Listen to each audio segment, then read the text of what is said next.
Welcome back to Rewind of the Living Dead. I am Damon Martin. Et je suis Patrick Guerra.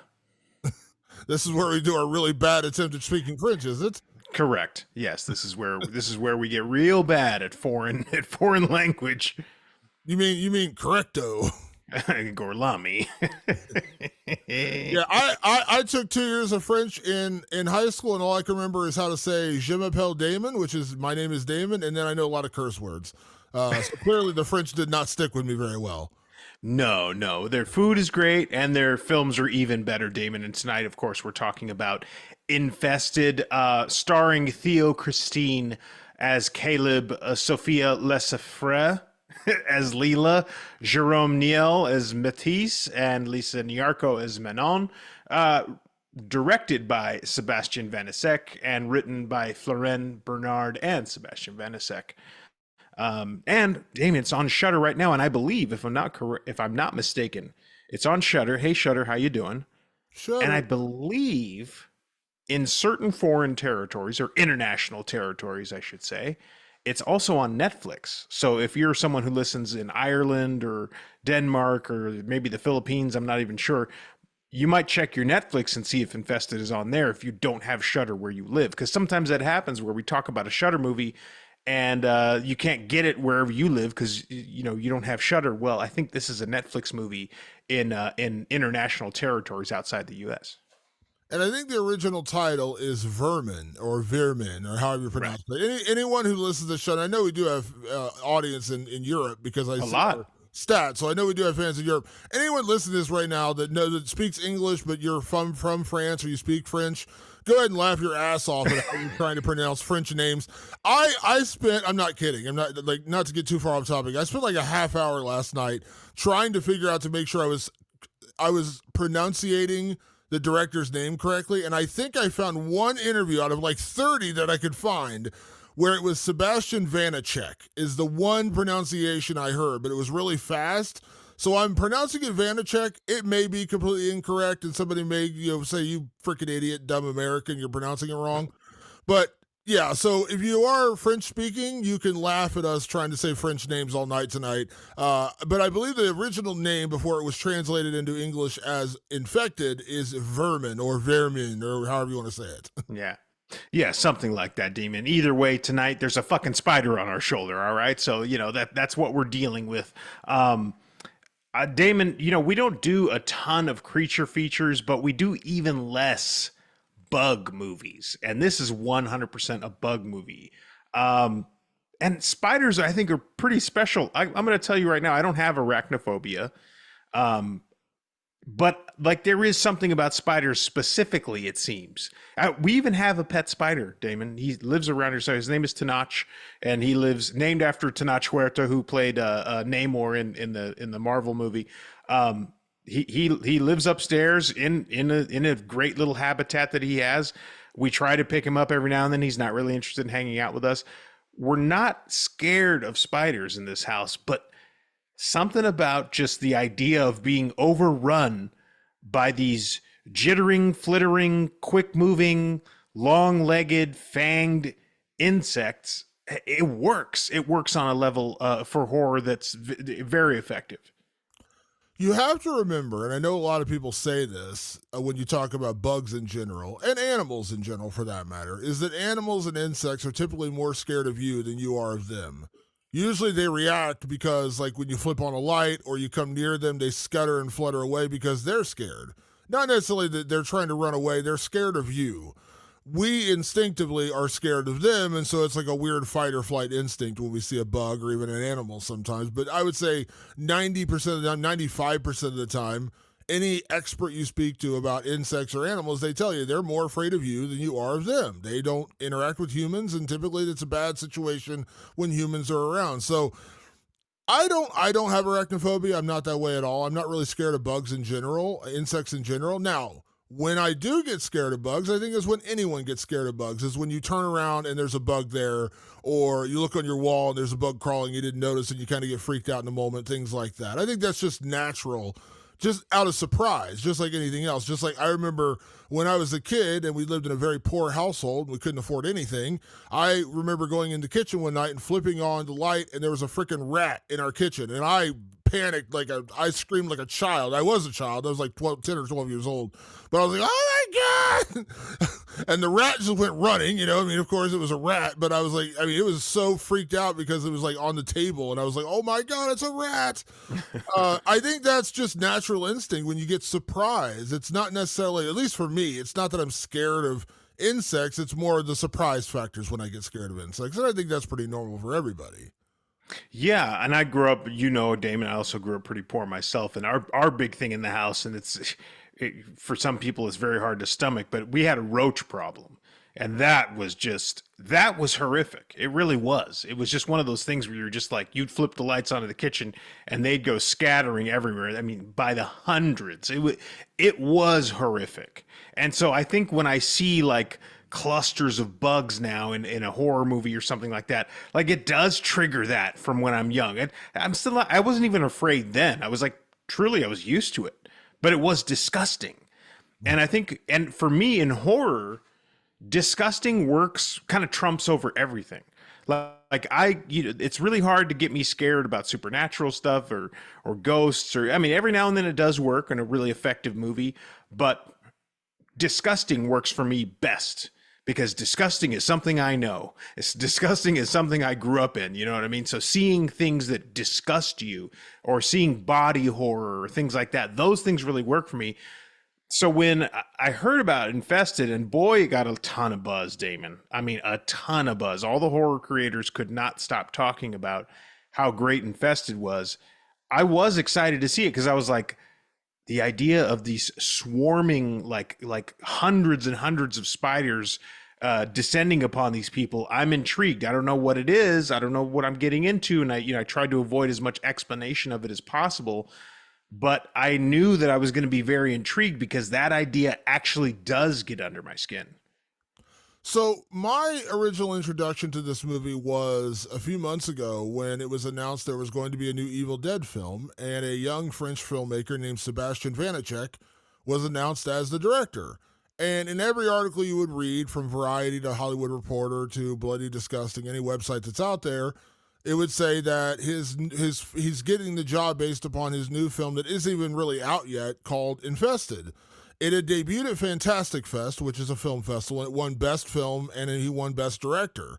And immediately he got calls from everybody saying, hey, would you like to work on our film? And he ended up meeting with Sam Raimi and Ghost Studios. Yep, Ghost House Pictures. Ghost House Pictures, met with them, and ultimately landed the job to direct one of the new Evil Dead films coming out. There's two of them coming out, and he's getting one of them. And so that was my first introduction to him and this movie. I saw in all the articles it said it was going to be released on Shudder, and it was a French film. I was immediately intrigued just because, again, I like to think that guys like Sam Raimi have a pretty good eye for talent. We reviewed Evil Dead Rise by Lee Cronin, which was an incredible film. You and I absolutely adored that film. It was on, I think, it was both of our top 5 lists last year. It was on mine. I know it was on mine too. It was an incredible film. So I was like, okay, I'm in. Now, I will admit that as much as I was excited about this film, I did go in with a little bit of cautious optimism for one reason. And I mean this with absolute love and adoration for all the horror creators out there. We have friends. A lot of our friends are horror creators on TikTok and things like that. Our friend Sydney, of course, our friend Sydney who did the podcast with us before. She has a great channel, does her own podcast, Hello Sydney podcast.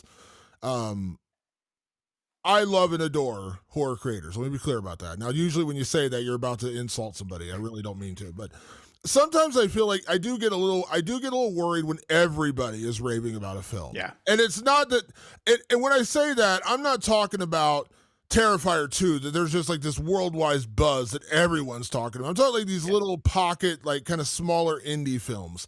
The last time it happened, and I'm not throwing shots at anybody, I really am not.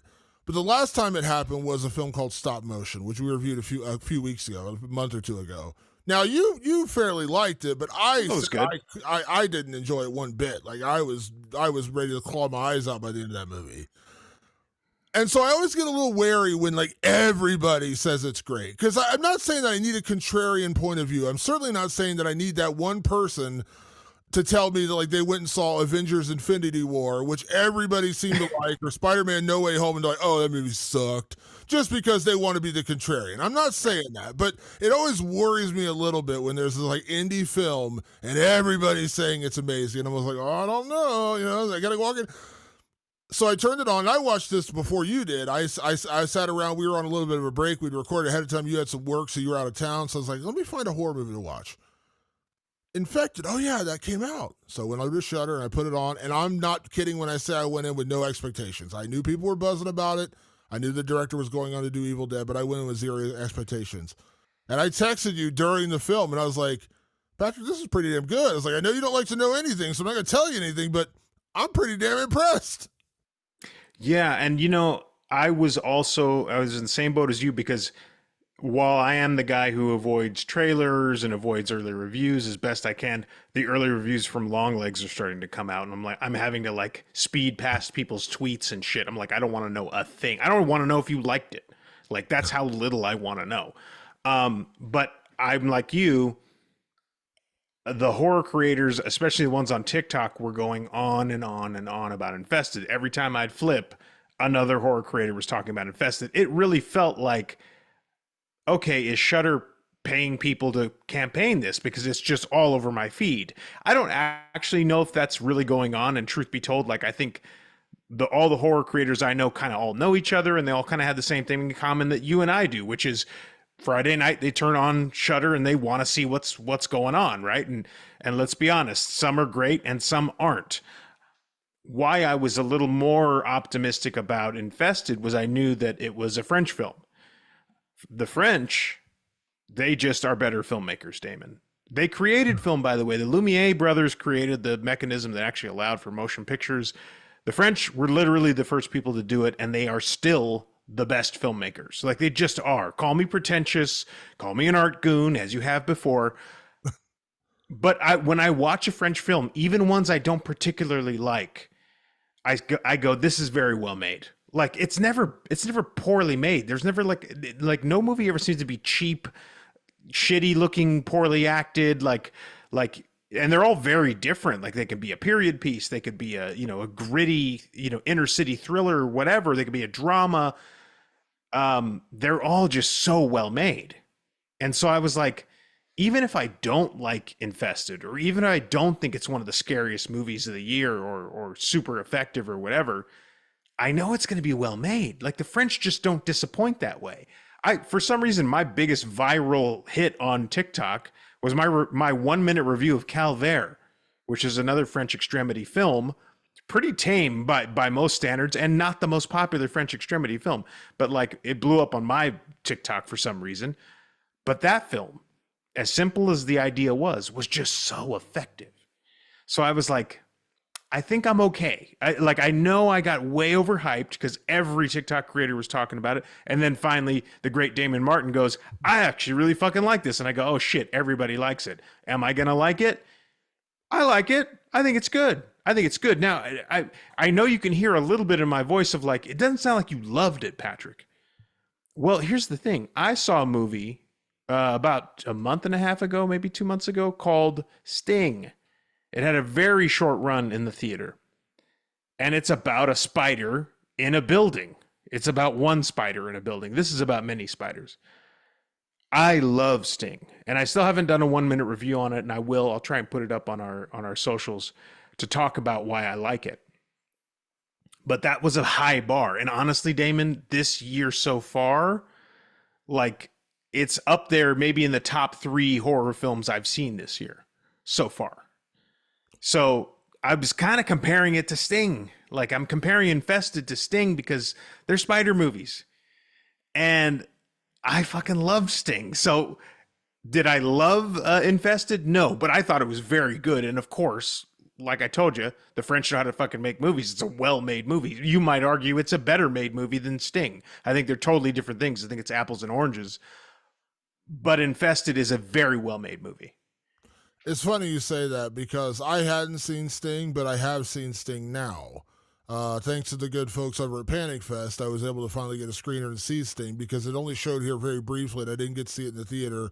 And I was able to see a couple of movies through Panic Fest and I was able to see Sting. Now, I enjoyed it. I had my criticisms of it. I think it didn't go hard enough for me. I thought they should have gone a little further with what they did in that movie, but I didn't. I enjoyed it for what it was. I kind of went on the opposite end though, where I think Infested. What I liked so much about Infested is, and without we're not getting into spoilers, but really there's not a whole lot of spoilers to get into, to be honest, because the plot and the concept of this movie are pretty simple. There's a young, as I mentioned as I mentioned in our intro, there's a young disaffected young guy living at home with his sister after their mom dies, and his name is Caleb. And he lives in a building with a lot of neighbors that he knows. And again, like I mentioned, like what Sebastian Vanacek said about his neighborhood, everyone knows each other. They all live in the building. They may not be family, but they are family. And Caleb is kind of having a rough time because after his mom died, his sister is trying to fix up their apartment to sell it, which is where they live with their mom, and he's not dealing with this very well. He makes his money by selling basically sneakers. Where they're coming from, we don't really know, nor do we ask. And he collects insects and creatures, and they're almost like his only friends because it's almost like he's running away from the light the same way that they run away from the light. And so he kind of collects them and takes care of them, and they're the people he cares about the most. They're the things he cares about the most. And while he's at a store picking up a present for one of his neighbors who is leaving town, getting ready to move out of the building, he goes in the back to get the jewelry he buys for this woman, and he sees that this guy has a lot of creatures back there, a lot of different creatures, and he sees a spider in a little plastic container. And he says, "Ooh, what's that? Can I get that?" And the guy's like, "All right, be careful. It's dangerous. All right." Takes it home, and of course, Caleb cares for it, but he gets it odd with his sister. His sister and him are very much not getting along. So before he has a chance to build this spider an enclave where he can put it into a what's the word I'm looking for, like an enclosure or an enclosure, yeah, like an aquarium type setting. He has to put it in a shoebox with some tissues and things so he can get it set up. He ends up fighting with his sister so long that the spider ends up escaping the shoebox. And sure enough, this spider spawns a lot of other spiders, and then all hell breaks loose when there's thousands of spiders let loose in this already kind of run down, not necessarily the best neighborhood of a building. It reminded me a lot, honestly. It reminded me a ton of why am I not thinking of the name of this movie? The one with John Boyega. Attack the Block. Attack the Block. It reminded me of that kind of building where it's like not the best neighborhood, but everyone knows each other. And so Attack the Block reminded me very much of that kind of building.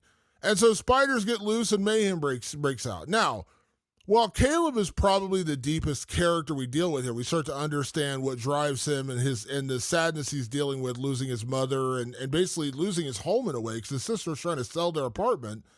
You really don't spend a ton of time with the characters, although you do get enough to understand the relationships that are shared between the 3 or 4 main characters that we meet in this film. But really, at that point, it is a battle of survival between these people who live in this building, who you all meet. By the way, there's more than just a couple characters. There's several characters. You meet everybody, and you kind of understand why everybody's there, who everybody is, and what their purpose is. But from that point on, it's a battle of survival to get out of there before these spiders completely take over, because these things multiply at just an insane rate. And so they're trying to get out before the spiders get them. And that's really the plot of the movie. It's not the most intricate plot in the world. It's very simple. But it works. They don't overcomplicate it. They make it a story where you understand your characters, you understand what drives them, and they're trying to escape a building full of deadly spiders. That's all I needed. I didn't need anything else. I didn't need it to go further than that. I didn't need to go deeper than that. It became a creature feature. And Patrick, I know you know this. You had to watch this and think of this at some point when you're watching this movie. This is isolated horror. Yeah. I don't know if I have a favorite genre of horror, but isolated horror has got to be near the top of that. I love isolated horror. Put me in a one building, one room, one location. I love that type of horror. I love that kind of closed-in, claustrophobic feel of horror. I love when you're just trapped in a space, you can't get out, and the horror is closing in around you. And that's very much what Infested is. So For me, it worked really, really well. I certainly like Sting. I certainly understand what they were going for here, but I was kind of the other end where I was like, Infested was more appealing to me, but I understand why people like Sting. Yeah, I mean, not enough people have talked about Sting, to be honest with you. Like, it's a shame that we didn't get a chance to talk about it on the podcast. Um, but yeah, no, this movie, you're right. It is very much contained horror. It's contained in the building. Very Evil Dead Rise, actually. Kind of that's another movie that it very much reminds me of. Um, but you go, okay, well, with such a very, very thin plot, and I don't mean that insultingly, it just is. It's just like, hey, there's going to be a shit ton of spiders. The trailer tells you that immediately. You're just going to be trapped with a bunch of spiders. Um, it does a good job of playing on primal fears. That to me is it's like, and we just finished talking about The Strangers, Brian Bertino's 2008 classic, super lean movie. People surrounded in a house by these three strangers in masks. That's really all the movie is. This is a bunch of people in a building, and there's a bunch of deadly spiders closing in on them. Simple primal fear. And so what the first act of this movie does very well is that it sets up the environment. It sets up that this is a rundown building. There's a lot of dark corners. There's a lot of malfunctioning things. There's a lot of like holes in the walls. It just shows you that around every corner is going to be the perfect place for a fucking spider to jump on your face. And that's really like nobody wants that. Even if you love spiders, you don't want to turn around and have a giant spider fly into your face. Nobody wants it. It's built into our DNA, Damon, because our primal ancestors who lived in caves and in savannas and stuff knew that a creepy crawly could have meant being bitten and being poisoned and being killed. So that DNA stays with us all the way up to now. Because it's important to our survival to just know that, hey, the thing with a bunch of legs and two giant fangs coming at your face, you should run from that. It's that simple. But the French, again, being fantastic filmmakers, Sebastian being amongst them, goes, let me set the environment for you. Let me set the urban jungle for you. This high-rise building that's got many layers, many levels. It's got a lot of ducts, like these AC ducts that are broken down and little plates are falling off, and there's just so many reasons. There's so many little corners.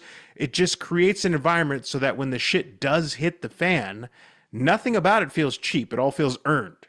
It all feels very much like, well, yeah, of course that would happen here. Of course that would happen in this building.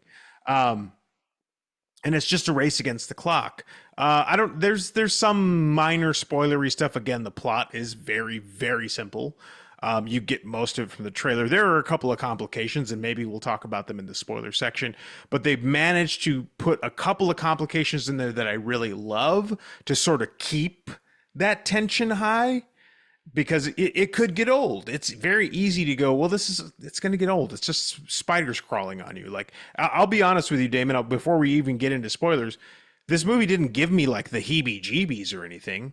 I thought it was very effective, which is one thing. And I think we watch a lot of horror movies that don't scare us or affect us in any way, and I can still go, very effective. And I think that's what Infested is. It's a very effective movie. That doesn't particularly get me. Sting got me for like totally different reasons. And it was like, it's funny you say it didn't go hard. Like, there's a lot of gore in Sting. There's like way more gore in Sting than I think there is in this movie, which was shocking. But also, Sting was kind of funny. This is not a funny movie. And we'll get into, I think, more in the spoiler section of why this movie isn't funny. But otherwise, Damon, did it give you the heebie-jeebies? Did it have Damon Martin swatting at his shoulder, going, "Oh, what the fuck was that?" So, not really, but that's not because the movie's not effective. I'm just not that way, and I think that's why I have to judge this film a little differently, because my girlfriend is terrified of spiders. She is absolutely terrified of spiders, and she saw me watching this, and she's like, "Nope, not watching this." She was creeped out immediately because she saw a part early on when it's just like a lot of little spiders running around, and she's like, "Nope, I'm out."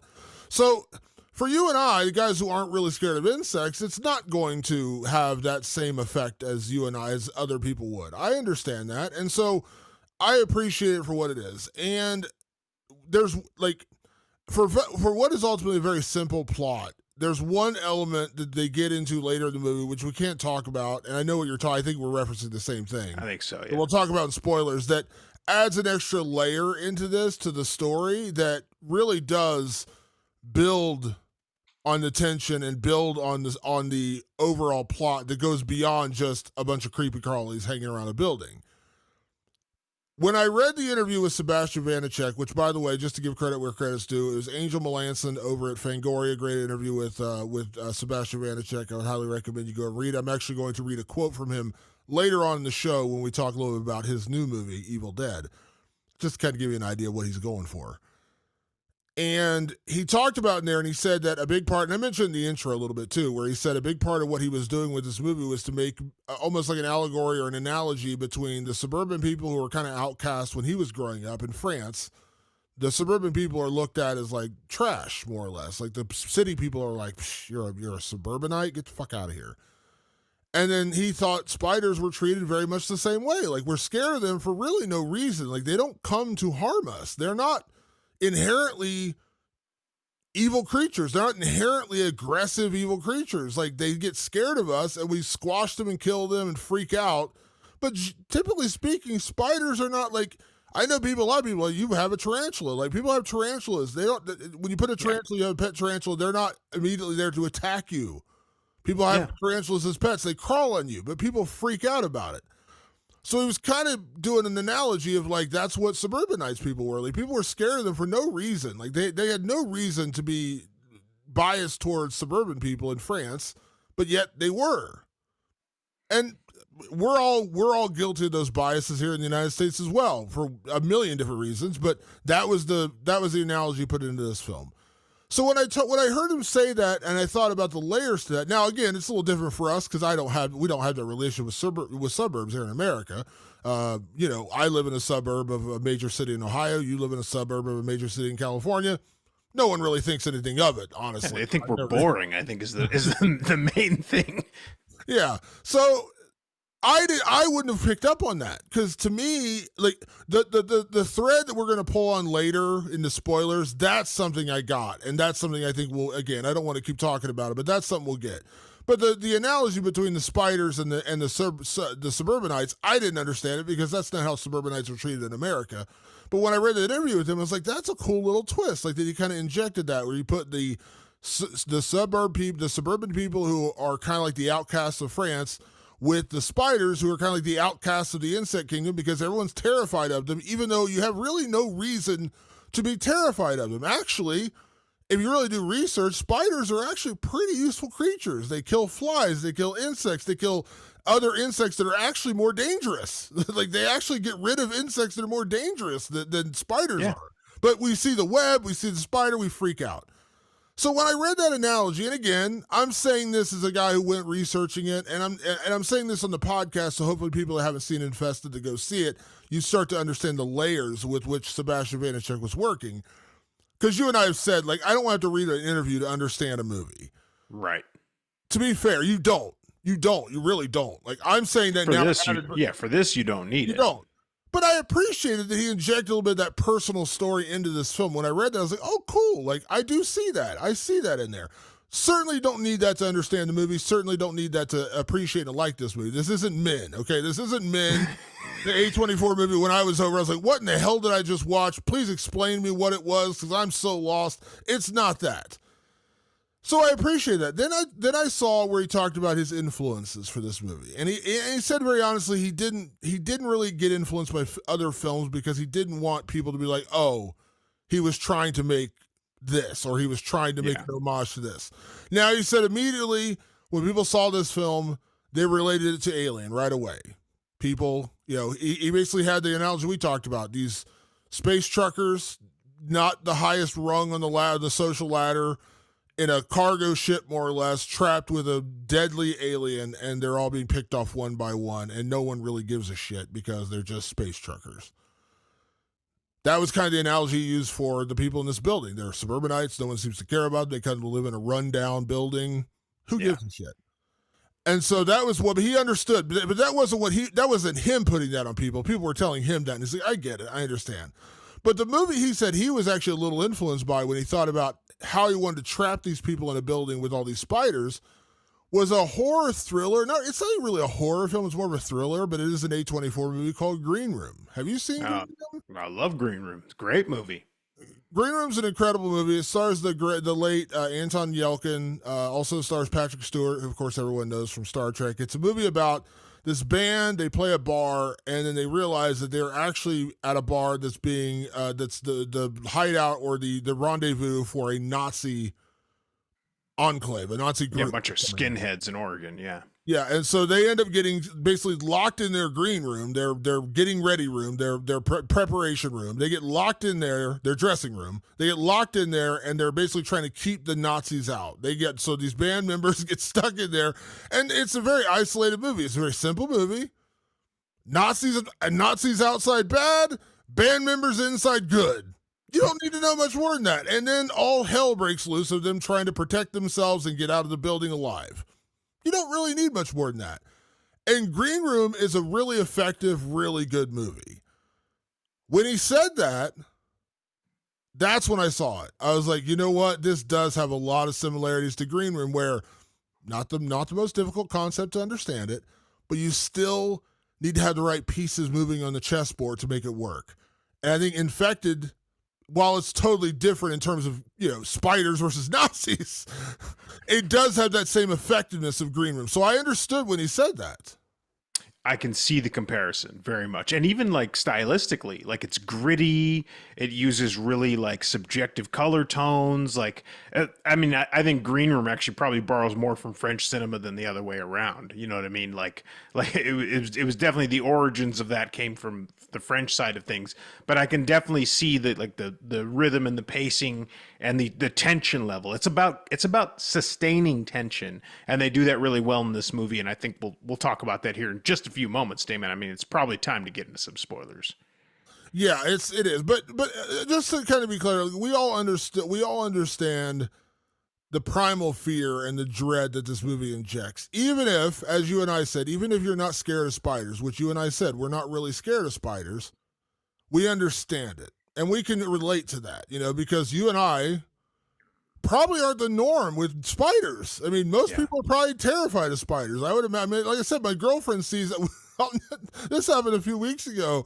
I think I was in my office working, and I hear her shrieking like bloody murder. I'm talking like you would have thought somebody just stabbed her in the leg. And it was because there was a spider on the wall. That's not an uncommon reaction, though. Like, you and I wouldn't have that reaction, but I'm saying, like, that's not that uncommon.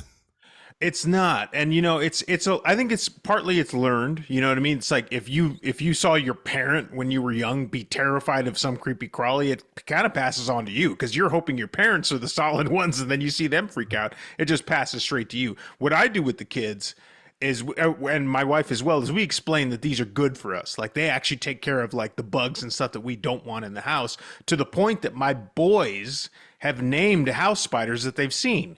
So since they crawl, we call them the Crawley family, right? So there's Alistair and Victor Crawley, and they go running around. I go, was that Alistair or Victor? They go, I think that was Victor. Alistair's bigger. Like, like they know these spiders. I have my late night routine where I'm getting ready for bed and all that stuff. I swear it's the same spider every night at 1 a.m. is like rushing home from work. Like he climbs from under the door and he goes into the cabinet every night. He has the same path where he has to go. And I go, dude's just getting in from work or something. And he's like, oh shit, that guy's here. He's awake. The lights are on. You just have to have a good attitude about it. But some people, no. Some people are just deathly afraid of them. Infested might make you shit your pants if that's the case, because it plays 100% on those fears. And like I said, it still doesn't mean I want a spider crawling on me. That doesn't mean that if right now I looked and there was accidentally a spider on my hand, I wouldn't be like, oh shit. Like it's just like there's nothing you can do about it. It's a primal reaction in your body, and Infested plays on that really well. It does. All right, let's get into spoilers. So as we said, Infested, or Vermin, if you are French, is currently available on Shudder or, as you said, potentially on Netflix in some European countries. I think you can tell from what we said during the first part of this podcast that it's a film that you and I both really liked. Um, as you said, it may not end up being your favorite film of the year. I don't know if it end up being one of my favorite films of the year. But what I liked about it was kind of what I liked about The Strangers. Simple, effective, it works. It doesn't try to overcomplicate itself. The acting is good.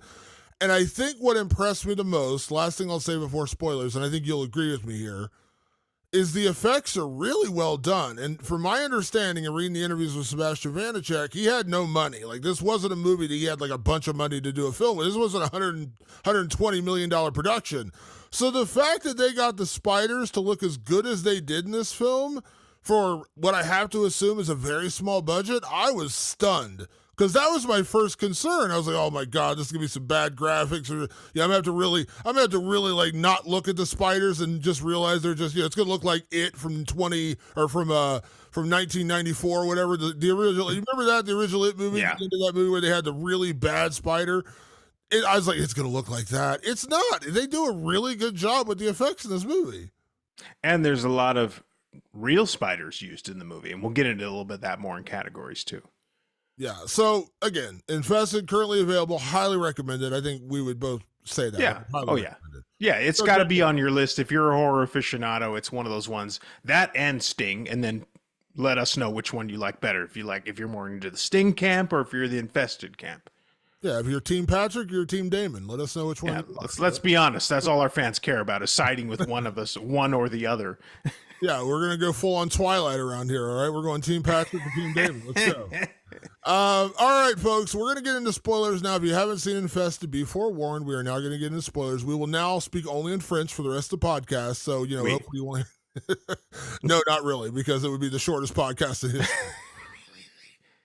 Let's talk real quick about what we're jumping around trying not to talk about with the one thread that introduces a different plot point in this film that is a little deeper than just people running away from spiders. Yeah, Damon. So, there's a cold open that we didn't mention because I don't think you see it in the trailers where there are these men that looks like they're somewhere in the Middle East. And they're just some poor guys in a pickup truck, and they're running out with cheap little plastic containers, and they're looking around under rocks, and they're looking for something specific. They see a rock kind of covered in spider web. They turn it over. They put a little gas under it, and all of a sudden all these spiders come running out, and these guys start collecting them as best they can.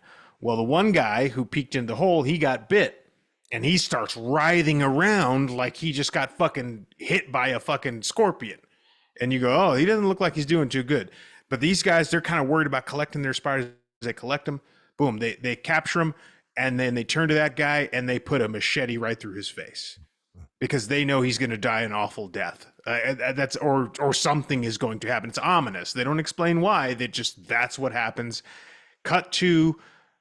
These are essentially black market spiders. These guys, they go off, they go off into the desert. They look for this specific kind of spider, and then they go sell it on the black market. Now, mind you, on the black market, they're probably selling it $5, $10 to some black market trader guy, and then he goes and sells it to a guy like Caleb in France for $80. You know what I mean? Like that's how the black market trade goes. Unfortunately, it's actually a very realistic depiction of what goes on there. But they have no business selling spiders like this because when someone gets bit and you have to literally kill your friend because he just got bit by one, not a good idea. So this spider gets loose, that much we can understand from the pre-spoiler stuff, and it starts reproducing and it basically infects this building, and then the cops show up. And the cops are like, no one's leaving. And even there was a couple of like friends or old friends of Caleb's that were there to help out his sister. They're like, we don't even live in this building. Let us out. And they're like, no one's leaving. The building goes on lockdown. That's when you get the new complication. Because you and I already know in many can we survive this horror film categories, our answer is just get the fuck out. Just leave. Well, you can't do that if there's an army of cops guarding literally every door that allows you to escape this place. And so now they are trapped in this building with these spiders, and you get the sense, Damon, that however the police and whoever else is there, the Department of Health, we don't know who these people. There's shadowy people just locking this place down. They don't give a fuck about the people that are inside that building with those spiders. They don't give a shit. They might know what kind of spider they're dealing with. We don't know. They never explain it. But what they do know is that they don't care how many of the people in there die. It's very clear. And so they might let the spiders pick off all the people in there, and then they might burn the whole thing to the ground. They might raise the whole thing. We don't know. But they're not letting anyone out. And the spiders are happy to kill as many people as they can because they have this terrible poisonous venom in them. So what, and this was something I really loved about this movie. Caleb, his sister, and his friends, they're not experts. Even though Caleb is like a he's an amateur, whatever, herpetologist or whatever, he likes snakes, he likes all these different bugs and stuff like that. Even though he's an amateur or enthusiast, he's really not an expert. He doesn't have a way. This isn't like an arachnophobia where you have scientists and bug, exterminators, people who know tons about spiders. These kids know nothing about spiders. They just know they need to get the fuck out, and they're gonna try. They're gonna try their best, and they're gonna use trial and error to get through this damn thing. I loved that about this. There was never a moment where they needed to stop and explain. I mean, they did one they looked up one thing on the internet, but it was pretty arbitrary. It was like the idea, I think that the females can grow bigger in size when they feel threatened or something like that. That was the best thing that they could find on the internet. They weren't experts. So all of a sudden, my perspective as the audience member goes, oh, it feels very much like if I was stuck in that situation. If I was stuck in a building with these highly deadly spiders, I wouldn't know what the fuck to do. And I don't have anybody on screen who seems to know what the fuck to do either. So I'm in that scenario with them. That allows for harrowing tension, Damon, that sustains itself throughout this movie. There's other elements too, but I mean, I think that's the big major one, right? Yeah, it really becomes when you realize when the cops show up, and it's not uncommon in film in general. And I'm certainly not, I'm certainly not begrudging police in general because there are definitely good police out there. I don't want to turn this into like that kind of conversation. But we know these stories, the haves and the have-nots. That's really what this comes down to. These are the have-nots, and the cops are like, listen, there's a chance this deadly spider is going to escape this building and kill a whole lot more people in France, and we really don't give a fuck if you survive or not. So when our four main characters, four main characters escape, and they actually have a really harrowing escape through a tunnel filled with spiders. It's like the tunnel going out to their parking garage, which is one of the best scenes in the film. And they get to the door, and they're like, we made it. And they open the door, and the cops are like, the fuck you did? Yeah. And they're like, get out of here. You're not going anywhere. And that's when you realize that there's another layer to this film. This has just become a little bit of that socioeconomic story where the cops don't care. And I know, if this was a building in posh areas of Paris, we have to assume, or I'm using America as an example. This is Beverly Hills or Fifth Avenue in New York. They wouldn't have that problem. They would usher those people out there right away. Why? Because those people have billions of dollars, millions. They're worth millions. They could pay for it. They're worth something. But the have-nots, the poor people on welfare, people that don't really afford anything, the people that live in a building with holes in the walls and spiders crawling through the ducts, don't matter. And so that's where you get the extra layer added into this film, where you realize this becomes a bit of a socioeconomic story. And I didn't want to say it earlier, but I'll say it now, very much like Attack the Block. Because that's what happens in Attack the Block. The aliens infest this kind of poor, neighborhood in London, in suburban South London, which is kind of a bad neighborhood. And when the cops show up, they're not worried about the aliens. They're worried about the kids. They're scared of the kids. They think these little gang members are the problem. Yeah. Moses and his friends are the problem. They're not worried about the freaking giant dog-looking aliens that have been running around. They're worried about the kids who are causing problems. And so that's very much where Infested takes a bit of a turn, where you're like, this sucks for them because they actually were smart. They found a way out, and yet they can't get out because the cops won't let them out. And that's where you're like an hour into the movie because it's a 90-minute movie. It's a lean movie. It's not overly bloated. It's not, 2 hours and 30 minutes of like trying to deal with spiders. But you're like an hour in, and the kids, this little group of early 19, 20-year-old kids, they escape. They find a way out. You're like, good job. And the cop's like, no, get back in there. You're going nowhere. And that's where you add that extra layer in there. It's very much, another film it reminded me of in this way was 28 Days Later. Mm-hmm. In that film, you're dealing with the rage zombies. So you got Cillian Murphy and the girl and their friend, and then you got Brendan Gleeson. They all escaped. They're all doing pretty well. A couple people die, blah blah blah, and they eventually get to an army settlement that they think is their savior. We found the army, the people who are going to protect us. That's their job, to protect us. They get inside and they realize, oh shit, these people aren't here to protect us at all. We need to protect ourselves from them. The scary part of this movie shifts from the zombies to the army. In this movie, it shifts from the spiders to the cops. Yeah. No, it was pretty harrowing, you know what I mean? Because you do get the impression that it's like, and this happens in Aliens. This happened in Alien. You're expendable. Well, and I actually appreciate that Infested. I'm a little tongue tied because Infested doesn't really get into the motives at all. They don't. There's one like back and forth with the cops, and the cops are still being cryptic enough that you still don't really understand what their plan is. You really don't. But what you do know is that they don't give a fuck about these kids. They really don't. They really don't give a shit about it. So it makes you lose hope because you go, well, no one's coming for us. We have to do it ourselves. We have to save ourselves somehow. Yes, they do. They do end up saving themselves, but there's this very like kind of symbolic like crashing down of the housing project, which to me I was like, it doesn't even seem like a fix. Like I don't know how that stopped the spider problem. I don't know. There seemed to be a moment where there was like some gas and stuff. Like they actually have some sort of like toxic material that killed the spiders. They were like sweeping them up. So maybe they were able to fully properly exterminate the place, but the kids got out. They did. Most of them. Some of them didn't make it.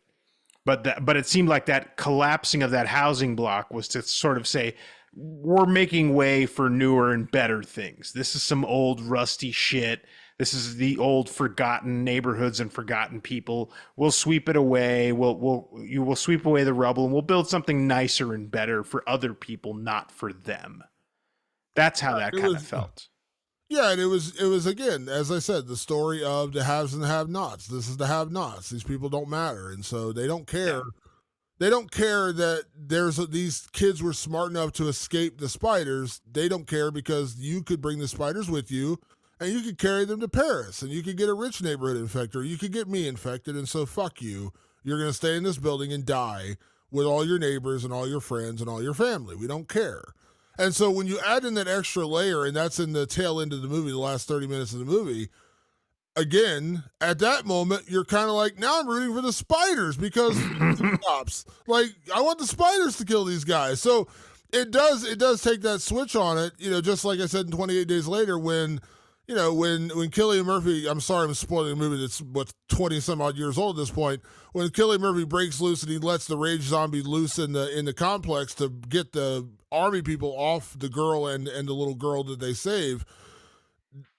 Again, you're rooting for the zombie. You're not rooting for the army. Yeah. You're not rooting for the humans. You're rooting for the zombie to kill the army. So that's kind of what happens here. Like the spiders, when they get into the garage where the police are all set up and like basically getting ready to bomb this building or gas the building to kill the spiders, they let the spiders loose in there and then they're attacking the cops. You're kind of like, good job, spiders. Way to go, spiders.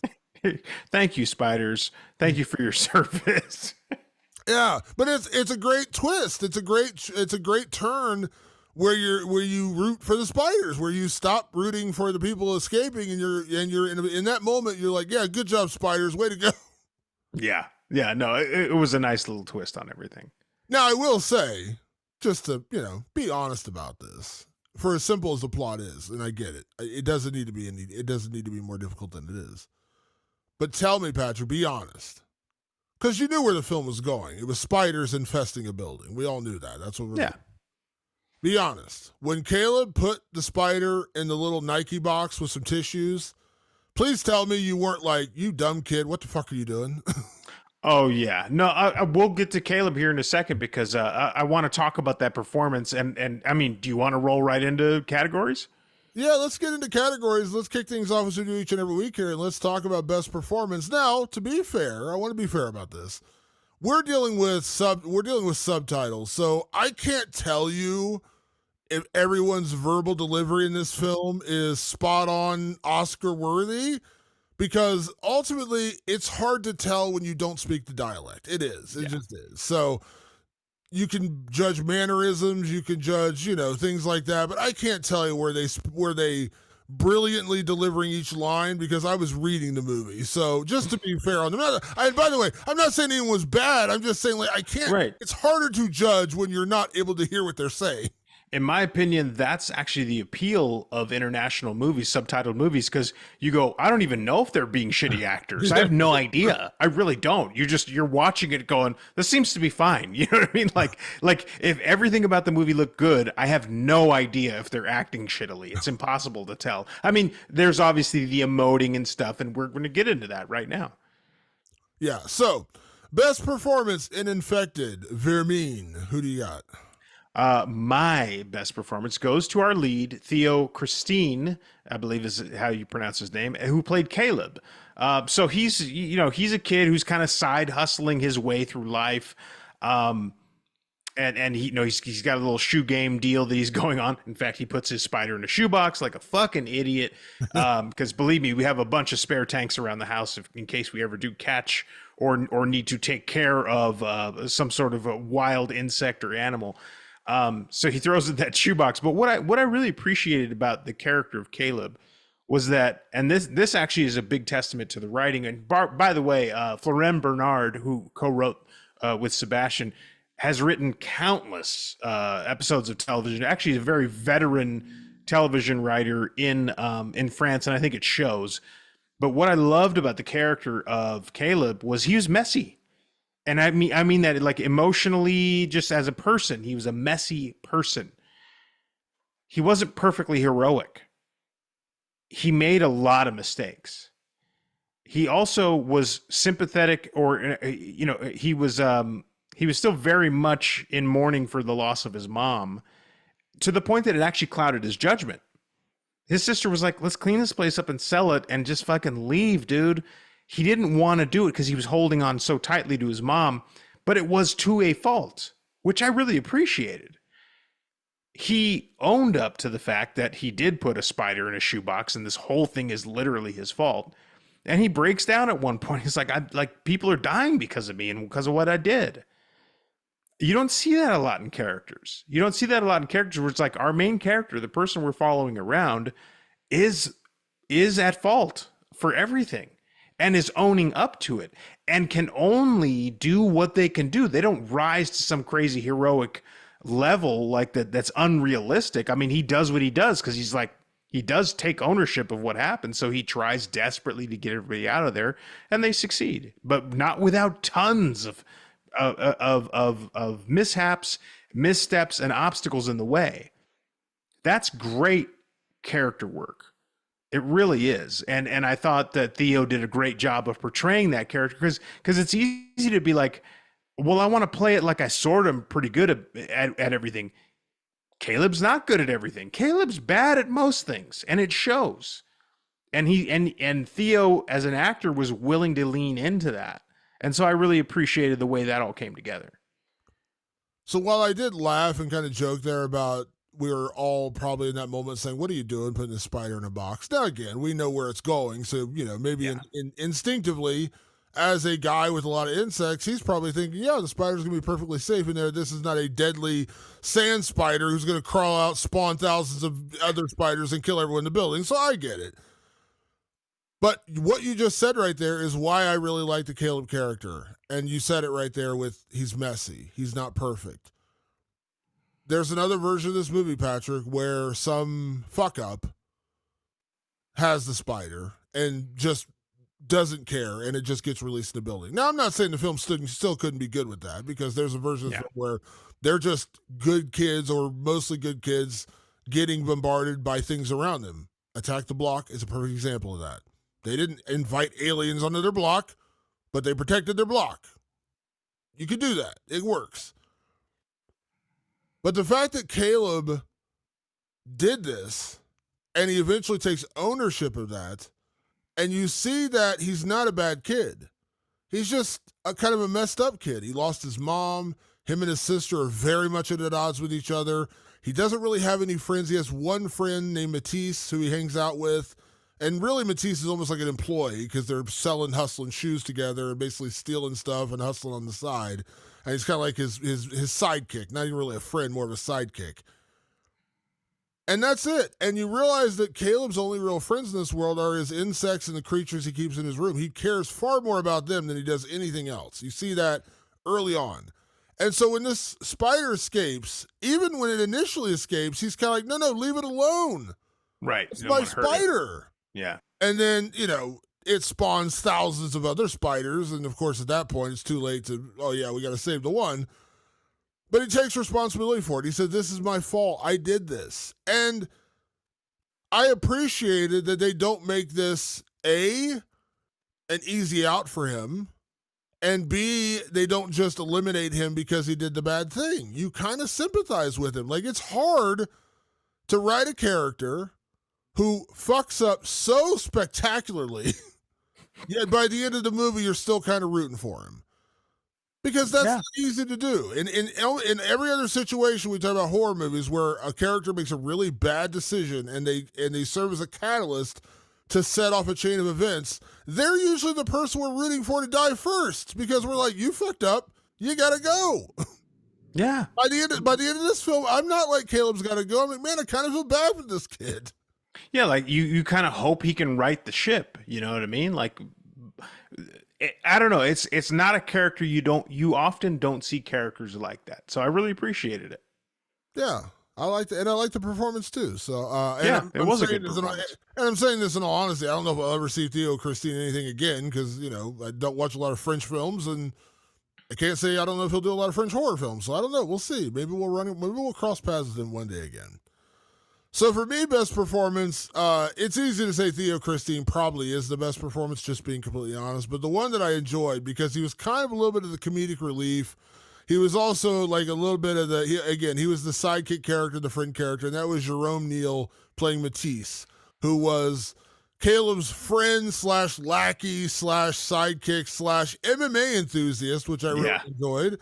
They're like, are you still boxing? He's like, no, I gave up boxing. I'm in MMA now. And I'm like, as a guy who works in MMA for a living, I'm like, yeah, fuck yeah, MMA.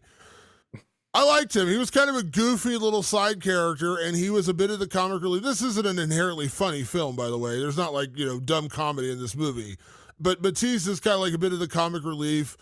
He is also very loyal to the people there with him. He's not just, he's not like a paid henchman or something where he's just out for himself. Again, there is actually a character in this movie who is like just an evil bastard who just wants for everything for himself, and he thinks Caleb's a bad kid. He thinks he's a thug, and just beats him up at one point in the movie. He beats up Matisse, who's supposedly an MMA fighter, gets his shit beat out of him by some guy. To be fair, he has like a lead pipe or something with him. He had a baton. Baton. Yeah. So, but Matisse is like he seems like he's at the beginning, like the way they introduce him is kind of funny, because Caleb is going down the basement to check on his shoe collection. He runs into Matisse, who has a bad tendency to steal bikes. And he's like, are you stealing bikes again, Matisse? He's like, no, I'm just borrowing it. And you just kind of realize, like, they're friends, but it's more of like a sidekick. It's almost like a Batman and Robin situation where, they're kind of friends, but Matisse is his sidekick. And Matisse is just a funny character, and he ends up being the only real levity you get in this movie, because everything else is pretty serious, if I'm being honest. Yeah, it really is. He kind of reminded me, I wish I could remember the name, but there was a side character in The Boys from County Hell who was like, then they all just basically hang out at the bar, is like what they're construction workers, and when they're not construction workers, they're getting pissed drunk. And one of his buddies was just kind of a drunk and kind of a fuck up, and in the end he kind of sacrificed himself to save everybody else, and his last little line was like, tell my dad that I did this, that Yeah. I amounted to something. And I kind of feel the same way about Matisse, where he was just like, I'm just kind of a knucklehead, I'm just kind of like eking my way through life. But you know, all this led to me being able to actually help my friends out. In the end, I helped them escape so they didn't die. Like he's almost redeemed for being a bit of a knucklehead. So I appreciated that. And there's one other character I want to do an honorable mention for. I wasn't sure if you were going to bring her up or not, but the actor Sophia Lesafra, who played Leela, which was the friend's girlfriend, she plays a really important role in sort of like a B plot, which is she is deathly afraid of spiders. This was the great other thing about this movie. So when you didn't have the cops and that problem, there was this escalation, and you can see it in the trailer where there's a girl in this bathroom that is being descended upon by spiders. Well, the character of Leela, just happens to be fucking terrified of spiders. That creates its own complication because she's not just like, hey, I don't like spiders. She is like, I won't move. I can't move. I will physically freak the fuck out, scream in place, and you will have to come save me. And I think she's a cop. I think that's like her job is she's like a beat cop somewhere, just in another part of town. So that I loved her character as a second complication where it was like, okay, we need to get moving, but anytime we bring Leela anywhere near a spider, she is fucking like, she just completely collapses. Like she has a complete breakdown. She has a true arachnophobia to the point where they have to like cover her head so she can't see the spiders. When they got to run that gauntlet, they have to literally crowd around her because literally she has to face her worst possible fear, which is a corridor covered in deadly spiders who want to eat her. And they have to keep the lights on or they'll attack her. That was a great little complication, and I thought Sophia Lasafra did a great job of playing that absolutely manic character in those moments. She did. It was great. Yeah, she basically played my girlfriend who freezes every time she sees a spider and goes into a full-on panic attack. Yeah, I really enjoyed that character, and she's also integral to that whole cop plot at the end because she's like, I'm a police officer. Like she's a I don't know that she used the term in the movie, which I'm sure people in France will be like, yeah, I know what that means. The way I took it almost was the American equivalent of like a meter maid, where she's a Right. cop, but she's not like, she's not like the hardcore police. She's not Yeah. a detective, and she's not like on the front lines of the SWAT team.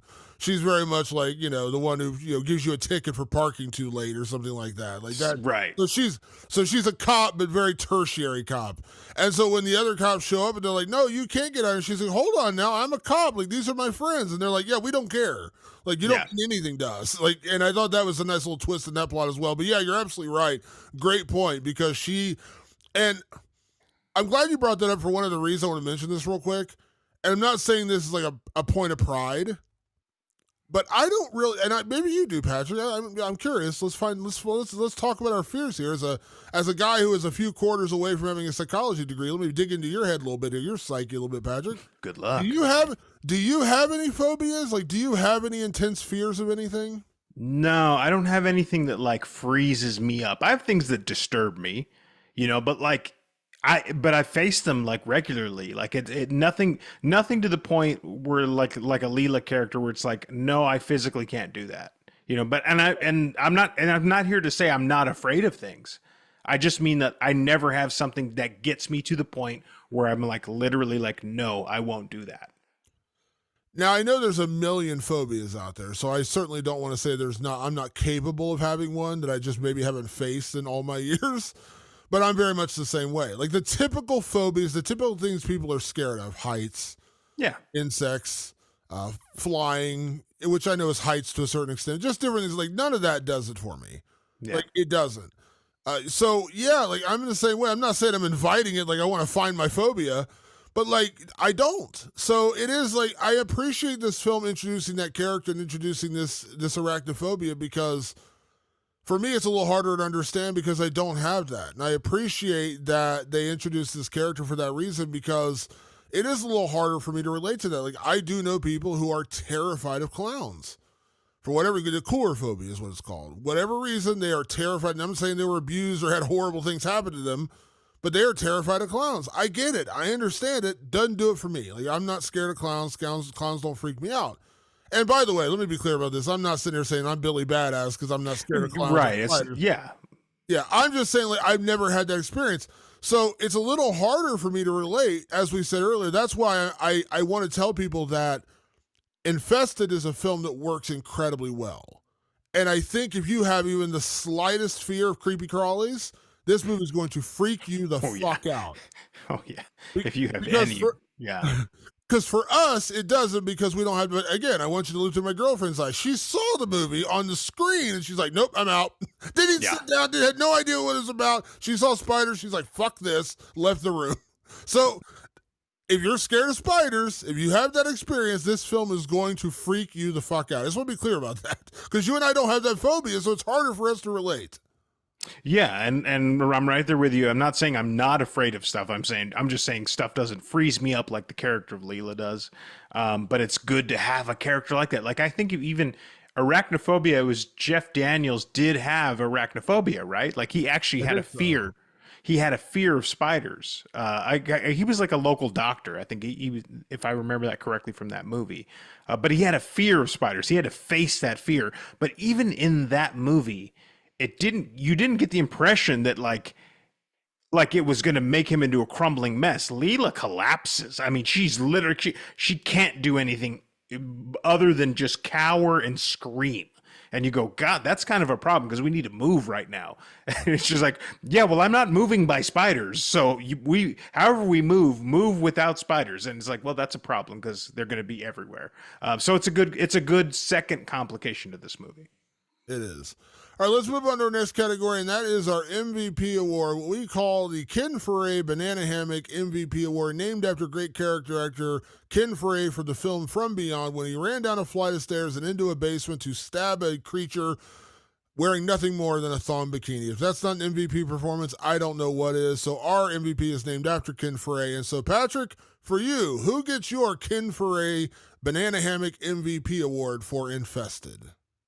Damon, my MVP award goes to the Spider Wranglers. Now, they did use real spiders on this movie. I don't know how many they used, but 200. Is that the number you got? 200. Yeah, I got Sebastian Vanacek said 200 real spiders. 200 real spiders.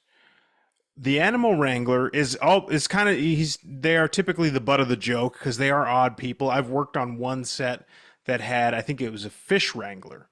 We were doing some slow motion effects where we had to kind of like pour fish from a bowl into another bowl, and like the animal wranglers there going, we have to do it right now, and that they essentially start like kind of directing the commercial or whatever, because like their job is to keep the animals safe. It's an admirable position. It tends to attract weirdos. I'm just saying, when you got to wrangle 200 spiders, that's a lot of work. That's a lot, and it's very tedious. And I'm sure that France has very stringent regulations about how animals can be treated on set. And so knowing that many of the spiders that I'm seeing on camera are essentially actors who have, they're acting coaches with them the whole time. It's a tough job to do on a low budget movie like this. I got to get up to the animal wranglers, because I know they were working overtime to make sure not only that the people that are working on the set are safe, but also that the spiders are safe as well. So Sebastian Vanacek said in the interview, not a single spider was harmed during filming. Just wonderful out there. As I mentioned earlier, when I heard this was a lower budget film, my initial instinct was the spiders are going to look cheesy. And I wasn't mad at it, because I can still appreciate a movie even if the effects aren't great, because I grew up in the 80s. There's plenty of 80s horror films where the effects are awful, and I still love the movie. Going back now, like, I can watch Friday the 13th and see some really cheesy, like, the effects that don't look as good as they do in 2024 with real practical effects, but I can still appreciate them. They're fun. I enjoy them. The blood color, things like that. So I went into this movie thinking, okay, the spiders are probably not going to look great, but I'm going to watch it and see if I can enjoy it anyways. And I did. I enjoyed it. I was like, damn, that was really good. Holy shit, how did they do this on such a small budget? And then I read the interview. They used real spiders. I was like, holy crap. That's Yeah. even more terrifying. Now, I've never been on a set with animal wranglers, but I've actually met a couple of animal wranglers in my life, and you're right, they are generally, by the way, I don't like to make any stereotypes or assumptions, but Of they are course not. generally little kookier characters. I don't even understand how you become a spider wrangler, because dogs you can train, horses you can train, even cats, for as evil and satanic as they are, they can be trained to a certain extent. So when you have a movie like Meet the Parents where there's a cat, it's a trained cat. A movie with a dog, it's a trained dog. Even a horse, to a certain extent, it's a docile horse. They're not going to kick and throw the rider off and shit like that. But when you get into more exotic animals, there's only so much wrangling you can do. You can't tell a spider action, and the spider's going to know to go on his spot, okay? He's not going to go to his mark. So, like, the idea of a spider wrangler having 200 spiders on set, and to be fair, these are big spiders. These are not like little tiny creepy. No, these are big ass spiders. Yeah. I'm amazed. I'm utterly amazed by how they did in this film, and also kudos to the cast, because as I said, I'm not scared of spiders. I'm not. But that doesn't necessarily mean I want a trail of spiders crawling up my arm, because my natural instinct, as everyone's natural instinct would be you freak the fuck out, right? If you looked over your shoulder right now and there was a trail of spiders coming over your shoulder, you would throw the headphones off and start screaming and freaking out around the room. Nothing I can do about it. Yeah. And so the fact they use real spiders and 200 of them, way to go, man. Way to go cast, way to go director, way to go spider wranglers, because I really don't know how they did it. Did you see the footage of Sydney Sweeney being bit on the set of her movie? It was so, I felt so bad for her, because they had to have a scene where her and Glenn Powell are like trying to be romantic or whatever, and they're in Australia or something, and a big ass fucking spider is on her. In one of the outtakes, the spider starts biting her, and she's like pleading with him, like, it's biting me, like. How brave do you have to be to not completely smash the spider that is biting you, physically biting you, and to just not go smack and like smack the thing off of your body that is bearing its fangs into your skin? So credit to actors for having to deal with that too, because let's be honest, we don't know if maybe some of those actors actually did have arachnophobia, and we're like, dude, I need the paycheck. Like, I really don't want a spider on me right now, but let's do it. Yeah, it's like when you watch the episodes of Fear Factor. Oh, yeah. Like all manner of things put on them, creepy crawlies put on them. And like, again, I'm not inherently scared of spiders. Doesn't necessarily mean I want to lay down in a bed of them with them crawling around me where I'm just sitting there laying there dead still and they're crawling on my arms and up my nose, on my ears. Fuck all that noise, is all I'm saying. Like, no. So, yeah, credit to them for 200 spiders. And again, they can only wrangle so much. You're only going to get a spider to do so much. You might be able to, like, I assume they, like, probably flash a flashlight to get it to move a certain way, or maybe put out, like, some kind of food or something to attract it there. I assume that's what they're doing. I'm not an expert. I think if I want to say, like, they get these little probes, they're really thin little probes, and they kind of, like, poke their butts with it to get them to move. But, like, I think it's like that. But again, that's only so much you can do, right? Like, there's only so much you can do. They're basically the Marlon Brando of the arachnid kingdom. You know what I mean? They're not really going to take much direction. I'm sure the spider on Sydney Sweeney was a trained spider. It still bit the shit out of her. It felt so bad. That's such a terrible clip to watch. Yeah, so for me, my MVP, and this is going to actually slide into a little other category because I'm going to kind of two for this one. All right. My MVP, and I know it's a cheap one. I understand it's cheap, but I also do want to give credit where credit's due. My MVP for this film is Sebastian Vanacek. To have done 50 short films is what he said. Didn't go to film school, but he decided to do this is his first feature. Now, from my understanding, and again, if I'm wrong and somebody knows I'm wrong, please email us and tell me I'm wrong, or hit me up on social media to tell me I'm wrong. But for everything I've read, the script was Sebastian Vanacek, the guy you mentioned, who the other writer cleaned the script up, was what he did. He came in and kind of like fixed it to where it's a first-time script, so of course you got to tweak a few things and make it cleaner and better. And so, of course, he gets a co-writing script. But the script is originally done by Sebastian Vanacek. It was his story, his script, and the other writer came in and just kind of cleaned it up and fixed it, made it more professional. For a first time filmmaker, and we've had these conversations before. I know we've had, our guys from The Boy Behind the Door and other filmmakers, first time filmmakers who knock it out of the fucking park. It's not impossible to do, but I always applaud them when they do it. And especially when you take a really ambitious project like this, where you're injecting spiders and 200 real spiders for that matter into a film. And by the way, as I said, one of my biggest concerns going into the film was, is this going to look cheesy because they didn't have the money to use, make it look good with the spiders. Guess what? It looked great. It looked fantastic. It did. When it was over, I was like, damn, that was a great looking film all the way through. This didn't cost $100 million to make or $80 million to make. It was really, really well done. Sebastian Vanacek, man, you have all my respect in the world. What an incredible job you did with this film. And to segue into our next segment, Patrick, he is now about to direct the next Evil Dead spinoff. So, let me read a little quote for you. All right. From that same Fangoria interview. Obviously, he can't tell us anything about the plot.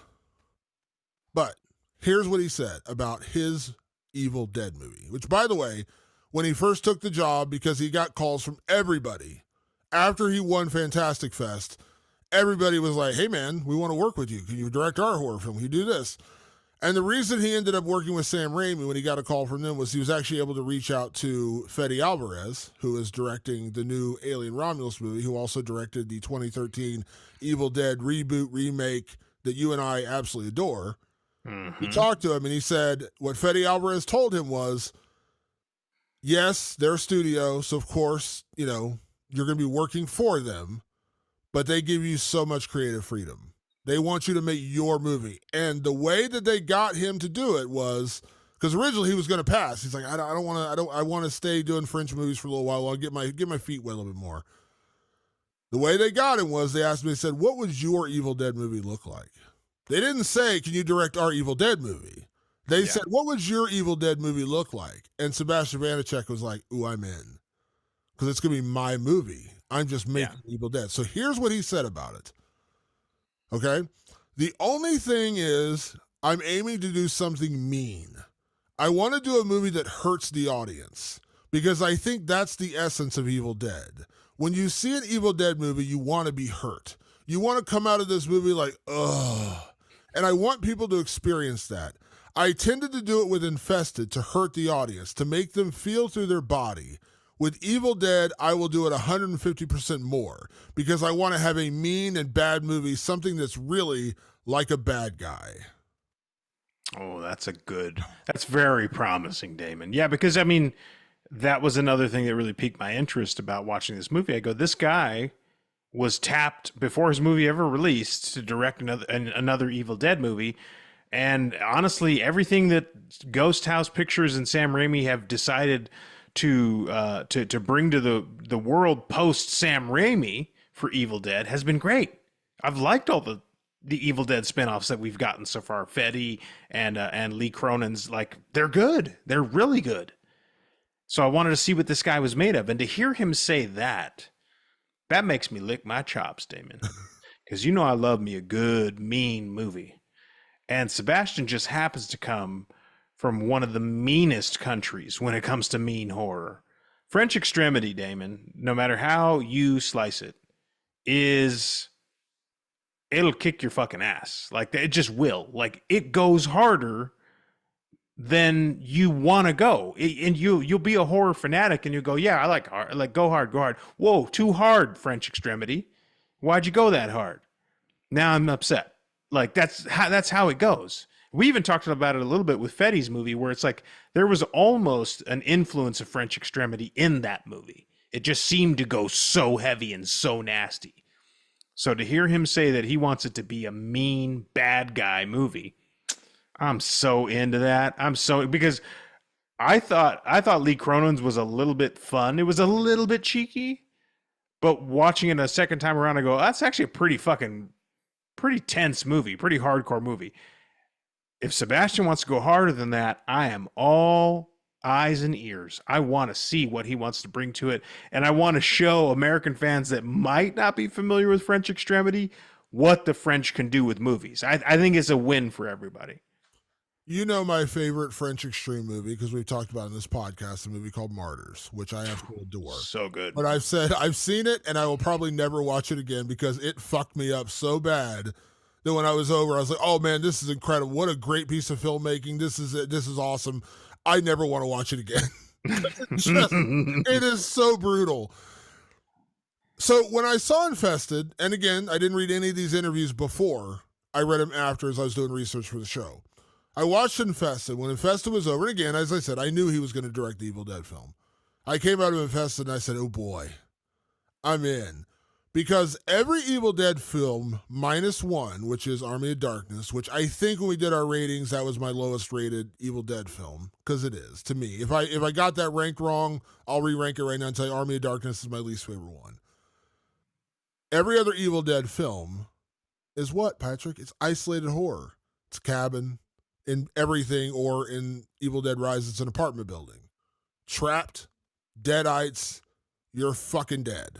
That's the plot of every Evil Dead film, including the great Fede Alvarez's reboot/remake that you and I absolutely love.